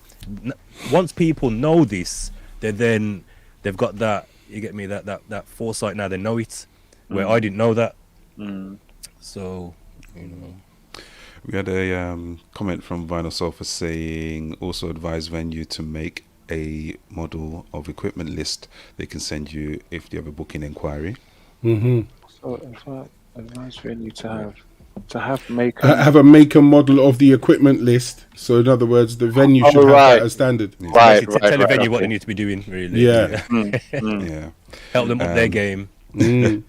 And shout out to VV listening on Facebook, watching on Facebook. Yep. Do Salute, any VV. of you have insurance because of you bringing your controller? Shouldn't you have in case of accidents? Absolutely, 100%. Public liability. And public liability and insurance. And DJ insurance. DJ equipment insurance. Insurance, yeah. So I have both. I think there's actually an organization where it's a DJ organization where insurance is included as well. I think it's called SCDAN. Okay. Mm-hmm. Yeah, so they have organized meetings, and when you're a member of them, you get DJ insurance too. So that's something that Richie Ranks might want to do if he starts getting into the digital world and starts taking stuff out and stuff. Actually, as Richie Ranks is a kind of a music man, if you're a member of the musicians union, then you automatically get insurance. So I have two separate insurances. I have one with the musicians union, and insurance comes as part of the membership. So if you're a part of the musicians union, you should already have insurance, but you have to check the fine print of what your insurance covers and what it doesn't cover. Because the reason there's a reason I have two is because one of the ones that I got, when I looked at the fine print, one of them only covers you if you're playing on the ground floor. If you're playing on anything above the ground floor in the venue, you will not be covered. So imagine you turn up and you play on the first floor in the venue. It's not covering your equipment. Yeah. But then there were other things in the spec that actually I did want that the other insurance wasn't giving me. Do you know what I mean? So it's worth checking. You have to check the specs of what your insurance actually covers. Make sure it's covering you for what you need. The DJ group that I'm in, there's a couple of insurance things. Maybe I'll try and dig them out. But a lot of the guys are insured, like they are everything. Because in the West End, people were grabbing DJs' bags and stuff like that. So a lot of the guys just quickly got themselves insured up because they're not going to, lose a laptop, a controller, headphones. You know what I mean? Everything going in their mobile phones sometimes, everything getting ripped outside the club because someone wants to have a go. Mobile DJ Network is the other one that I have insurance with. Mobile DJ Network. That's one of them. Very cheap. Very, very cheap. And they're very good. If you want some good comprehensive insurance that doesn't kind of break your bank, Mobile DJ Network. Mick, I just write that down right now. Comment from Richie Rank saying, strange if people complain about walking with a box of vinyl but are now requested to walk with your own equipment, seems almost backwards. Yeah, I don't think people are requested. I think for me as a DJ, again, it's like your guitar. I want to use what I'm used to using. If a man says to me, I got decks, I'm good. You get me? If I go somewhere and say, yeah man, we've got decks set up, I'm like, okay, what decks are they? It's this, yeah man, I'm good. I'll bring my phases, we're good to go. If he said he's got a Rev 7 or a Rain, anything where the platter moves, I'm like, yeah, I'm good. If not, then me being me, I just want to use what I'm used to help me perform the best I can perform. So I don't think the expectation's there to do that, but it's for you as an individual. If you know what you can perform best on, it's best you bring it. And also the equipment, bringing your equipment today is very different from bringing your equipment 20 years ago. It's very, very different. I'm kind of like, I guess, part of the exception because it's not everybody's going to be want to walk with a mixer and use turntables. But if you can walk with a controller, yeah, that's a lot more reasonable to walk with a controller than to walk with a whole sound system or with, do you know what I mean? So some of these controllers are like as big as your laptop. So, that's to some people that will work for them and be quite reasonable, I guess. Depending on if that works for you, fine. For me, that can't work because I like friction. I can't operate on those things unless it's a proper motor platter. Yeah, unless it's something like that. Thank you, motorized platter. I can't give my best performance. So I would really consider whether or not I'm going to accept to play on something where I don't have that kind of equipment. Because like I said, when I step out, I want to give my best performance. Richie Ranks is just saying that he's got over 10k records, so it sounds like a big barrier to entry. But as Croc said, you can actually buy the songs on, iTunes and the Bandcamp and whatnot. So over 10,000 records in front of it. So I say, Richie, what with all, like I said, I've only got a third of my collection on my laptop, but what I did was I kept recording, like I said, until I got to a point where I was comfortable. I feel like I've got enough music here that I can pretty much go anywhere and do what I need to do. And I just started from there. So I didn't go out and play. I just kept recording, and just putting in that work until I got to a point where I said, okay, I've got enough here to be able to start working with this. And that was it. So you don't need to know the whole 10,000. You have to do everything. That's it. Nah. That's it. Same for me. Like, obviously, again, recently getting back into it, I made sure I had like my bass line. So the first thing I ever done was I've replicated what I would have had in my record box 20 years ago. Yes, me too. What's my record box? This is my go-to bass line, chord, standard delivery. So I done that first, and those are the tracks I played at the anniversary. And then what I started doing was just adding on to that. Oh yeah, man, I remember that tune, and just building from there. As time went on, what I realized is the more I played out and the more active I was getting, I started preparing for events. So it was like, if I knew, okay, boom, my first booking was someone's 40th, and I knew they love old school R&B. I knew all the tracks that they would have wanted to hear, so I made sure I had those. So my focus for that period working up to that event was make sure I've got those. I've now got those forever. You know what I mean? After this weekend, I spent Sunday afternoon filling up my crates with UK funky house, because the amount of people that came up to me and said, yo, are you going to play no funky? Because the guy that was meant to play after me was going to play funky house. Do you get me? So they're expecting it. I got no funky house on my laptop. I've never had to play that before. I sat down on Sunday afternoon and I got educated. I now know what UK... If someone says UK funky, I could name a number of tracks. Yeah, man.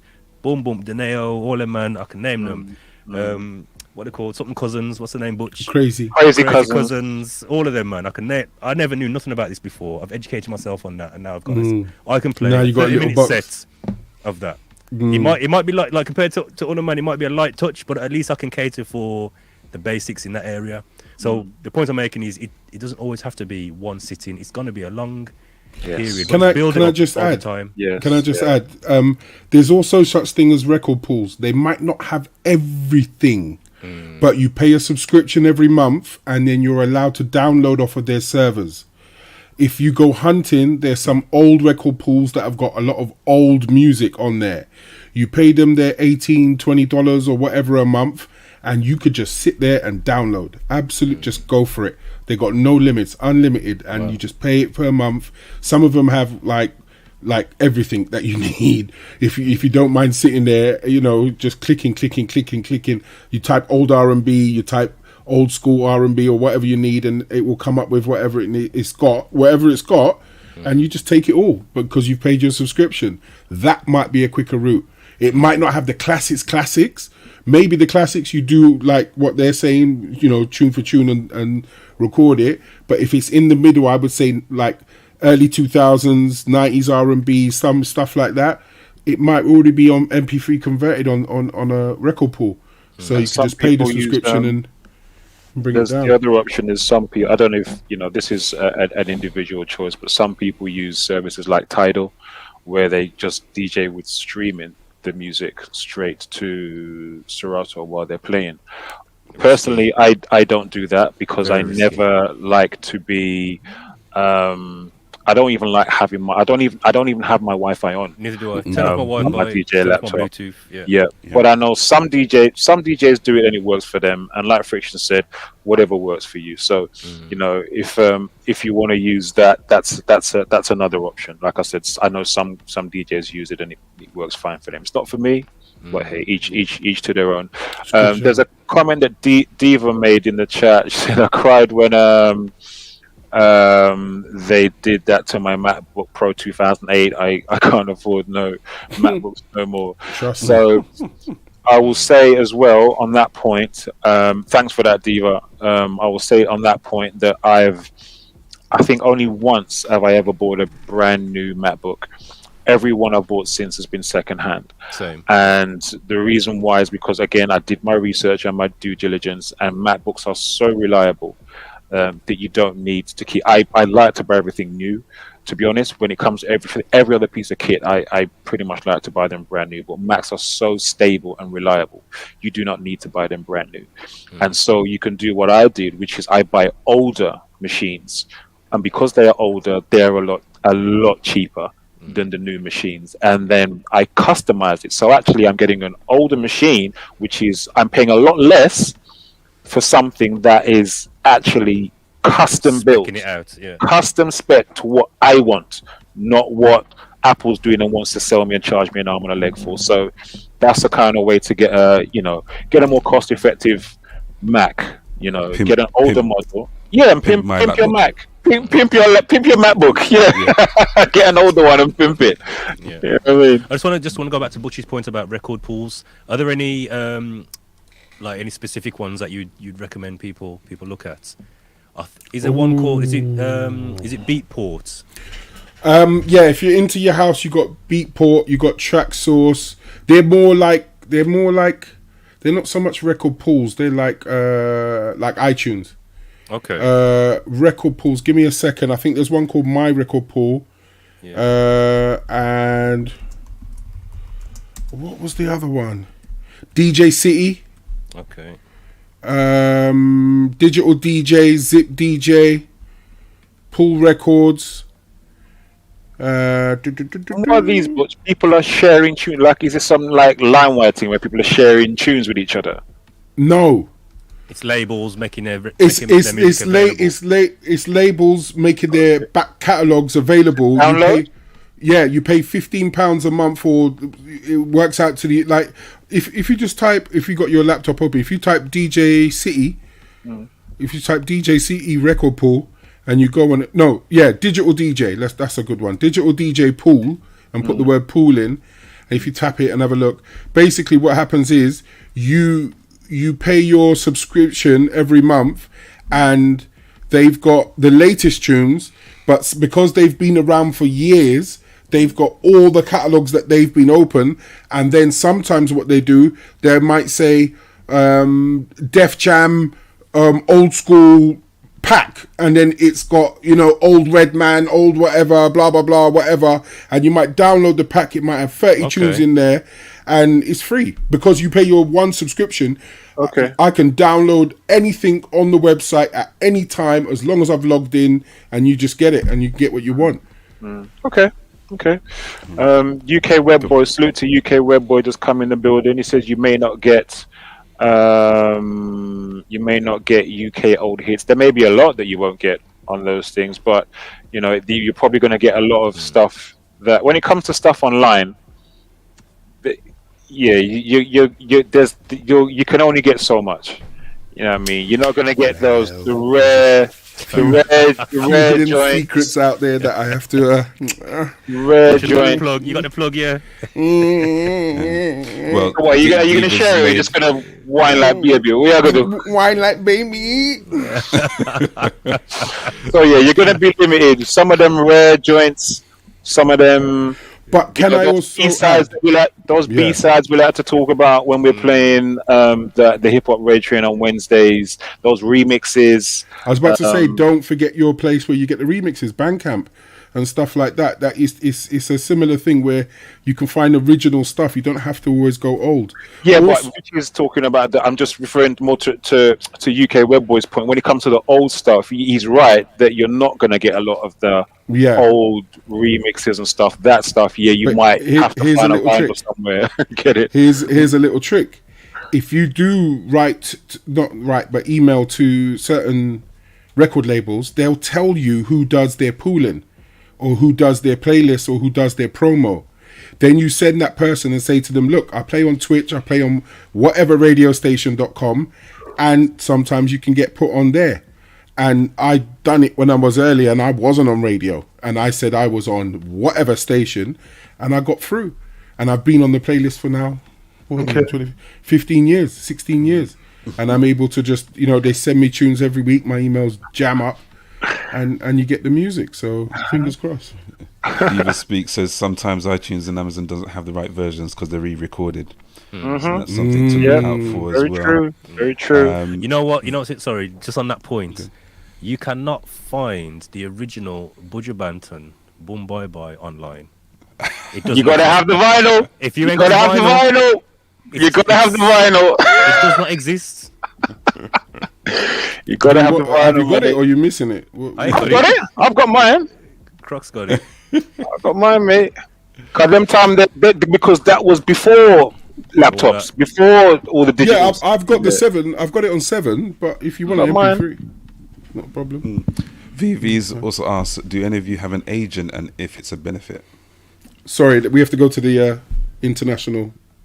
I don't have an agent yet, because I have a different plan for my career. So, One Nation as a business, that's where my whole thing is, and that's about to launch. There's a lot of work going on behind the scenes with that. So, I'm not really trying to really have an agent and be, But you're part of an agency, aren't you? You just I'm part of an agency, yeah, but that's not an agent.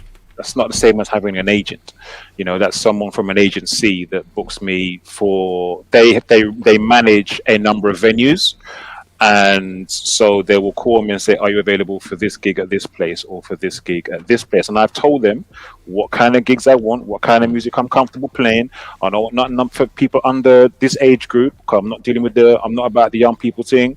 So they give me gigs or ask me to play gigs that fit what I want, but I don't have an agent as yet. Maybe when the business is at a point where it doesn't need me so much, then I will be freer to, indulge myself more in the DJ. That's a very good question. Do you think the scene needs more agents or agencies? Do I think it needs more? Yeah, or more noticeable ones, because you've got JWD, you've got no, I don't at all. I don't at all. You don't think so? Personally, I think it's similar to how record labels are in this digital age, in this social media age. Independence is a lot easier now. I'm not saying there's no place for them, but I feel like what they would have done before the social media age and the internet age, it's kind of we're kind of empowered to do it ourselves now. So I was contacted by agency today, actually, following the weekend. Some referrals was made, and I was contacted by agency today. I had a discussion with the guy, and the first gig he spoke to me about was playing in a new club in Bridgenorth, which is not too far from where I am. The details were, it's the club's 200 capacity. They're doing a 80s versus 90s, and they wanted me to come and do it. They were paying £200. No, I knew. I was going to tell you what they were going to play. From 9 get there at 8, set up, ready to play at 9 till 2. Oh, okay. Yeah, it's £200. Yeah, minus the 20% agency fee. What do you mean? And you have to bring your own sound system. Never. Are they paying you for the sound system that you're bringing? No, that's part of the 180 I want to give you. What? No way. It was a very short conversation. So I was like, I've got a wedding booking in next year. They pay me £2,000. Do you get what I'm saying? This £180 to pack up my car. Probably have to hire a van, go to the place, set up from 8 o'clock, start playing from 9 till 2, and he wants to give me 108. I'll get more than that from They're not serious. They're not serious. Playing down the road. No, they very everybody's like that though. In fairness, not everybody's like that. Like my agency, they're not like that. But I don't think we need more. I don't think we need more at all. But yeah, it left a sour taste in my mouth in terms of that conversation. I was like, well, if this is what agencies and want to take the cut as well, 20% cut, I thought, no. It will. In terms to add to VV's question, although I don't have one, I foresee in the future where I will have or need one. At the moment, that's not my focus. I have a different focus at the moment, but I can see in future where I would need one if I continue where my DJing is going on the trajectory that I'm on, then I can see I will need one, and I think it would be a benefit because it would just mean that I can focus. The main benefit to me would be I can just focus more on the music and let someone else handle more of the business end of things. Do you know what I mean? So I think that would probably be my biggest. A lot of people, and a few people I know do it, especially, you know, and I'm not saying it has to be this person, but their partners or whatever who's involved in their business, they set up a online thing and it's the partner running it. So you're ringing the agent and it is their partner, and the partner handles the whole bookings, everything else, books them in, sort out the flight, sort out the thing. All right, hubby, you're off in Amsterdam next week. See you later. Go bring back that dunga. Come back, and it's all sorted. Sends out the contracts, gets it signed. Or if you've got trusted family, and some people, as I said, it works for them. It's a family thing, you know what I mean? Running away with it. If you've got a trusted person, then set up your own. It's not management, but agent type thing. That could be something to consider. But I also wanted to say about agents as well. I know two or three DJs that are on agencies, and they've toured the world. So yes, they might be taking that 200 quid, but they're getting sent to Sweden, Amsterdam, Stockholm, you know what I mean, wherever, and they're doing it weekly because the agency, you know, they play good. They're good DJs. They bring that vibe. You know, they've worked their way up, but they're willing to do that. They're willing to do a 3-4 hour set for 100 quid and whatever. But they're touring. Vinyl Sofa said you get paid more per hour working at Asda. Get paid more hour at Lidl. Have you seen how much they're paying per hour in the stockroom? I'm not looking at what. Oh my god! I'm not interested. UK Web Boy says, did they pay out for the van roof? Do you know what, UK Web Boy? I didn't even think to broach that, but I think it's a long shot because I don't own the van. So I don't think they would have paid out for the van, but it's a good question. I didn't even think of that. But anyway, I've had to deal with that out of my own pocket. I think that's what they meant. Did you have to pay for it? I think he's got it wrong. No, we were talking about insurance. You said, did they pay? Yeah, I think did the company pay out for the. Anyway, long story short, I had to. No insurance was paid out for the van. I had to pay for the van. At my own pocket. See. Man. So 3.5 grand I had to pay for that van. And you won't be using them again. Well, do you know what, Dave? I don't know. I think like if in future, because the service that I got from them, apart from that dispute there, was actually really good. So this company, they deliver the van to my door, and when I'm done with it, they come and pick it up. And take it back. Now, there aren't many companies around that I could find that do that. Normally, you have to go there and collect the van, and when you're done, you have to go and carry it back.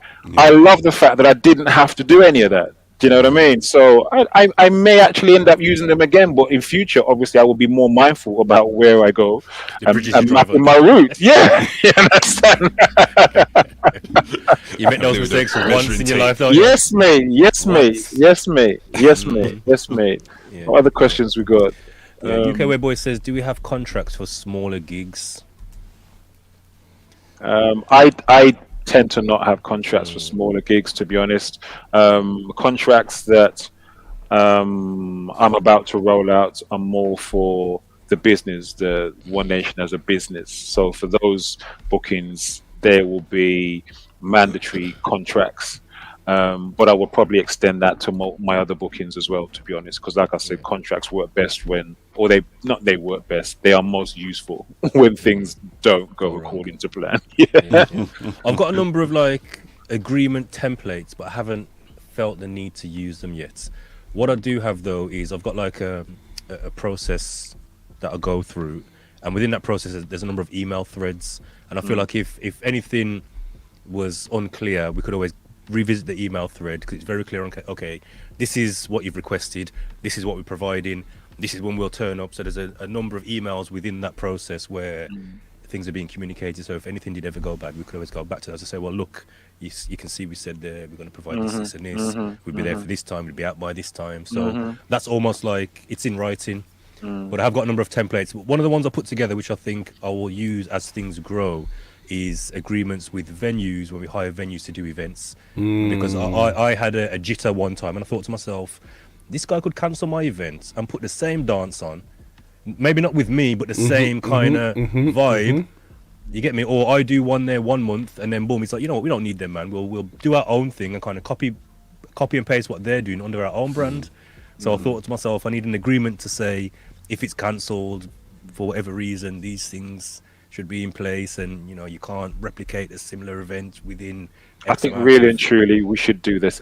We really should, and this is something for us all to kind of maybe fix up on. I think we should all do this as standard. We're all kind of slipping by going out and taking bookings where we don't have a more solid kind of agreement in place. We are running the risk of being, you know, finding ourselves at a disadvantage if anything goes wrong. You know, and being transparent, I think for me, it was a fear of being seen as that guy. But it's almost like you have to be willing to present yourself so professional that you make others feel like, right, I need to step up my game. Like, I'm a venue owner, and this guy's coming to me with this. Like, okay, he's serious.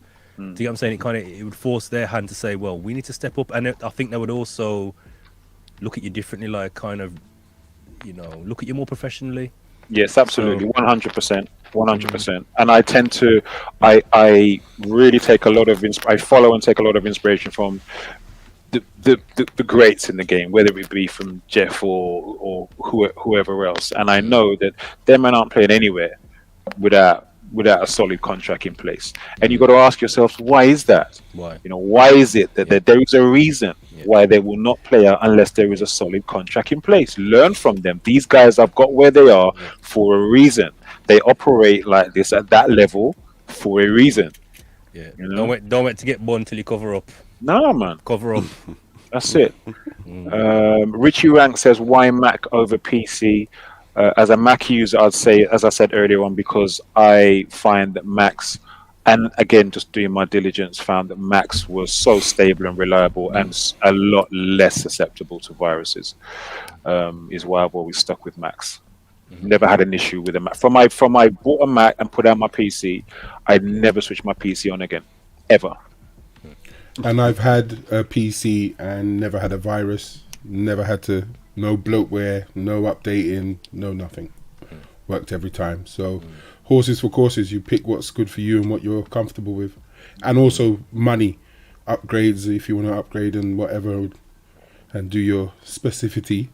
Because some people change the hard drive, some people do stuff like that. It's what's in your budget, whatever you want. Diva says, I had my sugar. Dave, can you bring up? Thank you. Sorry, I forgot you were doing them things. Sorry, sir. Cool. I'm just used to. Sometimes my brain slips into autopilot. I'm sorry. I had my hard drive upgraded to a 0.5 terabyte, but then the guy who did it told me I'd have 2 to 3 years of use before they locked off the operating system.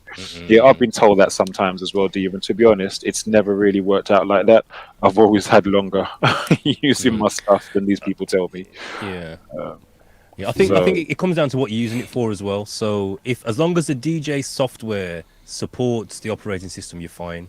Do you get what I'm saying? Once the DJ software says we're no longer supporting that software, you're stuck with that version. So with Serato, for example, I could still use Serato. I just couldn't use 3.0 because they're still supporting older operating systems, and my computer wouldn't upgrade beyond a certain operating system. I've still got the computer. The computer's fine. It's like I said, it's old. It's a 2012 MacBook Pro. It's solid. I use it for downloading stuff. I let my children use it. It's a solid computer. You got a 2012? Did you say? The one I had to move up from. Right. Okay. So that one was it was an early 2012 edition. Solid MacBook Pro. Like I said, we still use it in the house. It still does its thing. But in terms of having to use Serato 3.0, I couldn't upgrade on that machine. Now, it might not be the year of the machine, it was the operating system. That's right, yeah. It reached its limits, so I stopped supporting it. But in terms of the machine itself, it's solid. I mean, I've got an old 22 MacBook Pro. It's about this big. It's a huge old MacBook. It's a 21. 2002. 21-inch one. Yeah, man. Big old piece of something. It takes ages to turn on. It doesn't work without the charger, but once it's on, Solid. Solid. UK Web Boy, I think, might have the final question for the evening. Are you stepping into video files? Been there. Yeah. A long time. Yeah, that's me, man. That's been me for years. But I don't do it so much anymore, to be honest. I don't do it so much anymore because I found that there's not really a great market for it. It's not really. I'm not making a lot more money off it. It's extra work. It's extra storage space. So Does yeah, it slow down the system? No, not at all. Not at all. No. But yeah, I haven't VJ'd for a long time. You know, there was one time I was doing it a lot. You know, there was regular dance I used to play in dances. I should even say I used to play in Birmingham with E-double-D. Shout out to E-double-D. We did Yo MTV raps all the time, or we did New Brum City. Anyway, just VJ gigs all the time, up there and in here. When I started doing One Nation down here, it was always VJing on the big screen. But yeah, I haven't done that for a while. I think it's becoming less common now because I mean, you just don't see so many people doing that anymore because it's like I said, it's just not. There's not so much of a demand for it, I find, anymore, and it is a lot of extra. It's not a lot. It's extra work with no extra money, no pay, no extra money for it, and like I said, the demand is not really there so much anymore. I can't remember who it was. I was speaking to someone recently, and they were saying that they stopped doing it because they found out that then they observed that people weren't necessarily dancing; they were standing up looking at the screen. Yes, that was another reason. In fact, that was the reason why we stopped. Why myself and E-double-D stopped doing the videos at the dances we do in Birmingham. So now when we do New Brum City, we don't do videos anymore. We just do the music, and that was the reason why. Because we found that we were shelling the place with tunes, but the thing is that a lot of people, what we're finding is a lot of people, they know the tunes, but have never seen the videos. Especially when you're playing old school stuff, they didn't know the videos. So for a lot of them, they were like, wow, I've never seen this video, or I never knew this tune even had a video. So they're like, and you got the majority of the room are just standing up watching it like it's TV. They're watching it like this. You're like, yo, look at dance, you know. But yeah, we found exactly the same thing, and that was why we stopped doing the videos at Hare and Hounds in Birmingham, because we found that too much people would just stand up watching the thing. And now that we've turned off, that we don't do the videos no more, people are just back to just brocking out, you know, dance offs and everything. People are doing what they're supposed to do when they come to their dance. So yeah, it can be a big distraction. But in fact, it was the same at One Nation to a degree. That's one of the reasons why I stopped doing it at One Nation, because people are standing out watching the videos on the screen. Right, it's 11:15, guys, and we haven't even touched on the other topics. So I think we might have to roll that over man. For next week. Let's roll that over. Yeah, it's an evergreen topic, so we can keep it moving. But yeah, people, thank you very much for your time and your attention, your ears and your eyeballs. We appreciate you, man. Man. You could have been anywhere this evening, but you're here with us tonight. Yep. Thank you, Richie Ranks. Thank you, Richie. Yeah, man. Respect. Richie. We appreciate thank you, UK Web Boy. Yeah, thank you. We hope you find it useful as well as insightful.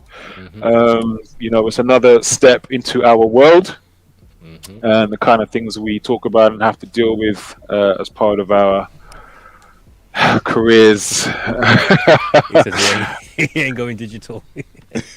Right, going digital. That's cool, Richie. I mean, like, there's plenty of people that, you know, like Friction said, there's plenty of vinyl DJs out there. Even online on Twitch, there's loads of vinyl DJs. So yeah, there's no problem with going vinyl, man. In fact, it's a niche area. It's a nice. You could charge more. Do you know what I mean? So it's a nice niche. And the other thing is, Richie, you'll have your full range of music at your disposal. Whereas me, I have like I said earlier on, I have about a third of my vinyl on my laptop, so it means the majority of my collection is actually at home. Do you know what I mean? So if you're going with your vinyl, it could actually work for you, man. You know, what do you remember? Say, remember your back. When you carry the box, then remember your back. I have to say thank God for LimeWire. Game changers. Those were the days. Those that were kind the of leads days. into the discussion we were going to have in terms of the change in digital streaming and stuff like that. Yeah, So we'll be on that for another hour. We'll touch that next week, man. Yeah. Any closing thoughts? Final thoughts, gentlemen? No, not for me. It's been a great combo. Dave? Yeah, nothing of mine. I was just going to remind Croc about One Nation. Yo, so thank you for that, Dave. Because I've actually postponed One Nation for this week.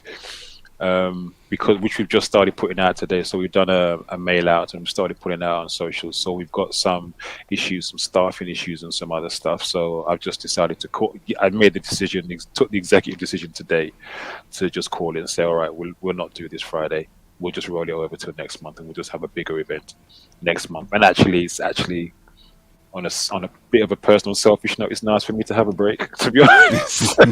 Just have a month off because it's every month for me. It's nice for the people to have that consistency and know that first Friday we can always rock up at Ritzy and One Nation is on. But there's a lot of work that goes on behind the scenes to ensure that you get that every month. So this Friday is not going to happen. Like I said, we've had some unforeseen issues we've got to address. So I've just decided, you know what, let's just allow it for this week or for this month, and we'll just come back bigger and better next month.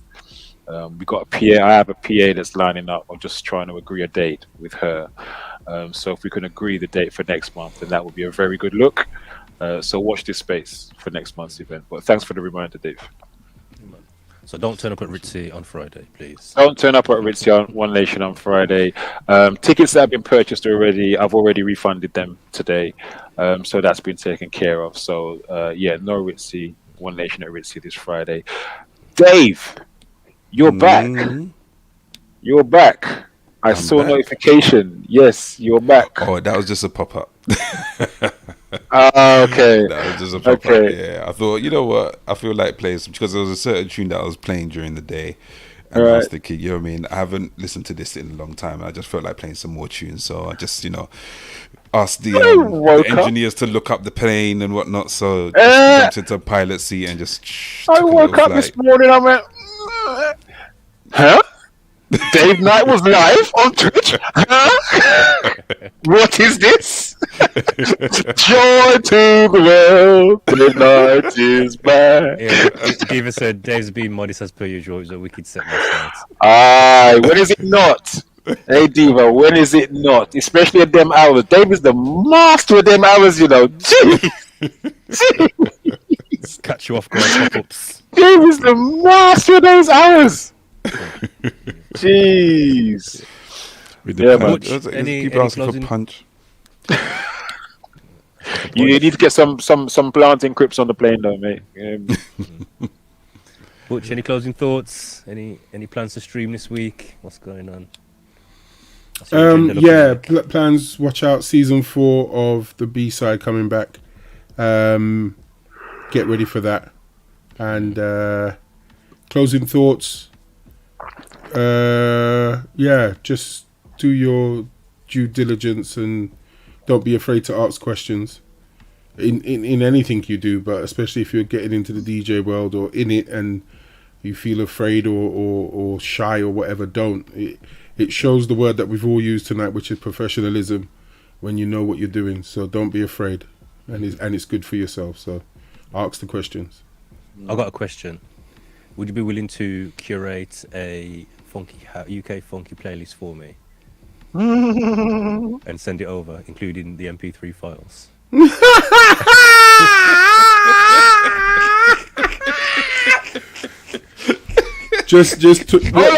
you think you're missing? You think you're missing some bits? I don't know. I'm not sure. What you don't know what you know. You don't know what you don't know. Like I've never been in that world. I don't know that world. Do you get what I'm saying? So I've downloaded what I think. I've put together what I think is the classics and the whatever it's going to be. Over 10 tracks, over 15 tracks, 20 tracks? I've probably got about 30. Okay. I love it. Okay. So, just All I need to do is see the list, and then I'll be able to fill in the gaps in what you ain't got, and then I Okay. can give you the bits. That's it. man. Ball Let's do that. fiction. Let's do that. Man, I'm bright, No, now. listen, Ball fiction. Whoop. For me, it's about. I thought about this yesterday. It's about utilizing your network, and I know Butch is a UK funky house. He's the go-to guy for me in this group. You get me? So I thought to myself, rather than me trying to work out what are the bangers, ask Butch. He's there. You get me? Yeah, but you So asked say me if to he tune as said well. to me, Respect. no, but if he said to me, listen, I'm playing an old school 90s hip hop. Here's my list. What am I missing? I'd say, yeah, man, put that in there. Boom. And if you need the tracks, I'm sending you the tracks. No It's problem. true. We do that. We do that. We do that. We do that. Because Respect. if I win, he wins. If he wins, we all win. You get me? So, Saying nothing. you get me? So yeah, man. Right, people, we've kept 20 up late past. enough. It's Yes. 23 minutes past. Let's I go. want to figure out your beds. Where is Mad Trini when we do all this overtime? Where is Mad Trini? She'll come in early, ask for overtime, and cut out early. Yeah. Anyway, have a blessed rest of your week, people. Thank you. Salute to Tech, Diesel, and grown Yes. folks. It's the Real SoundCheck Podcast. We'll be back next week, Monday, 9 p.m. Yes, sir. Peace.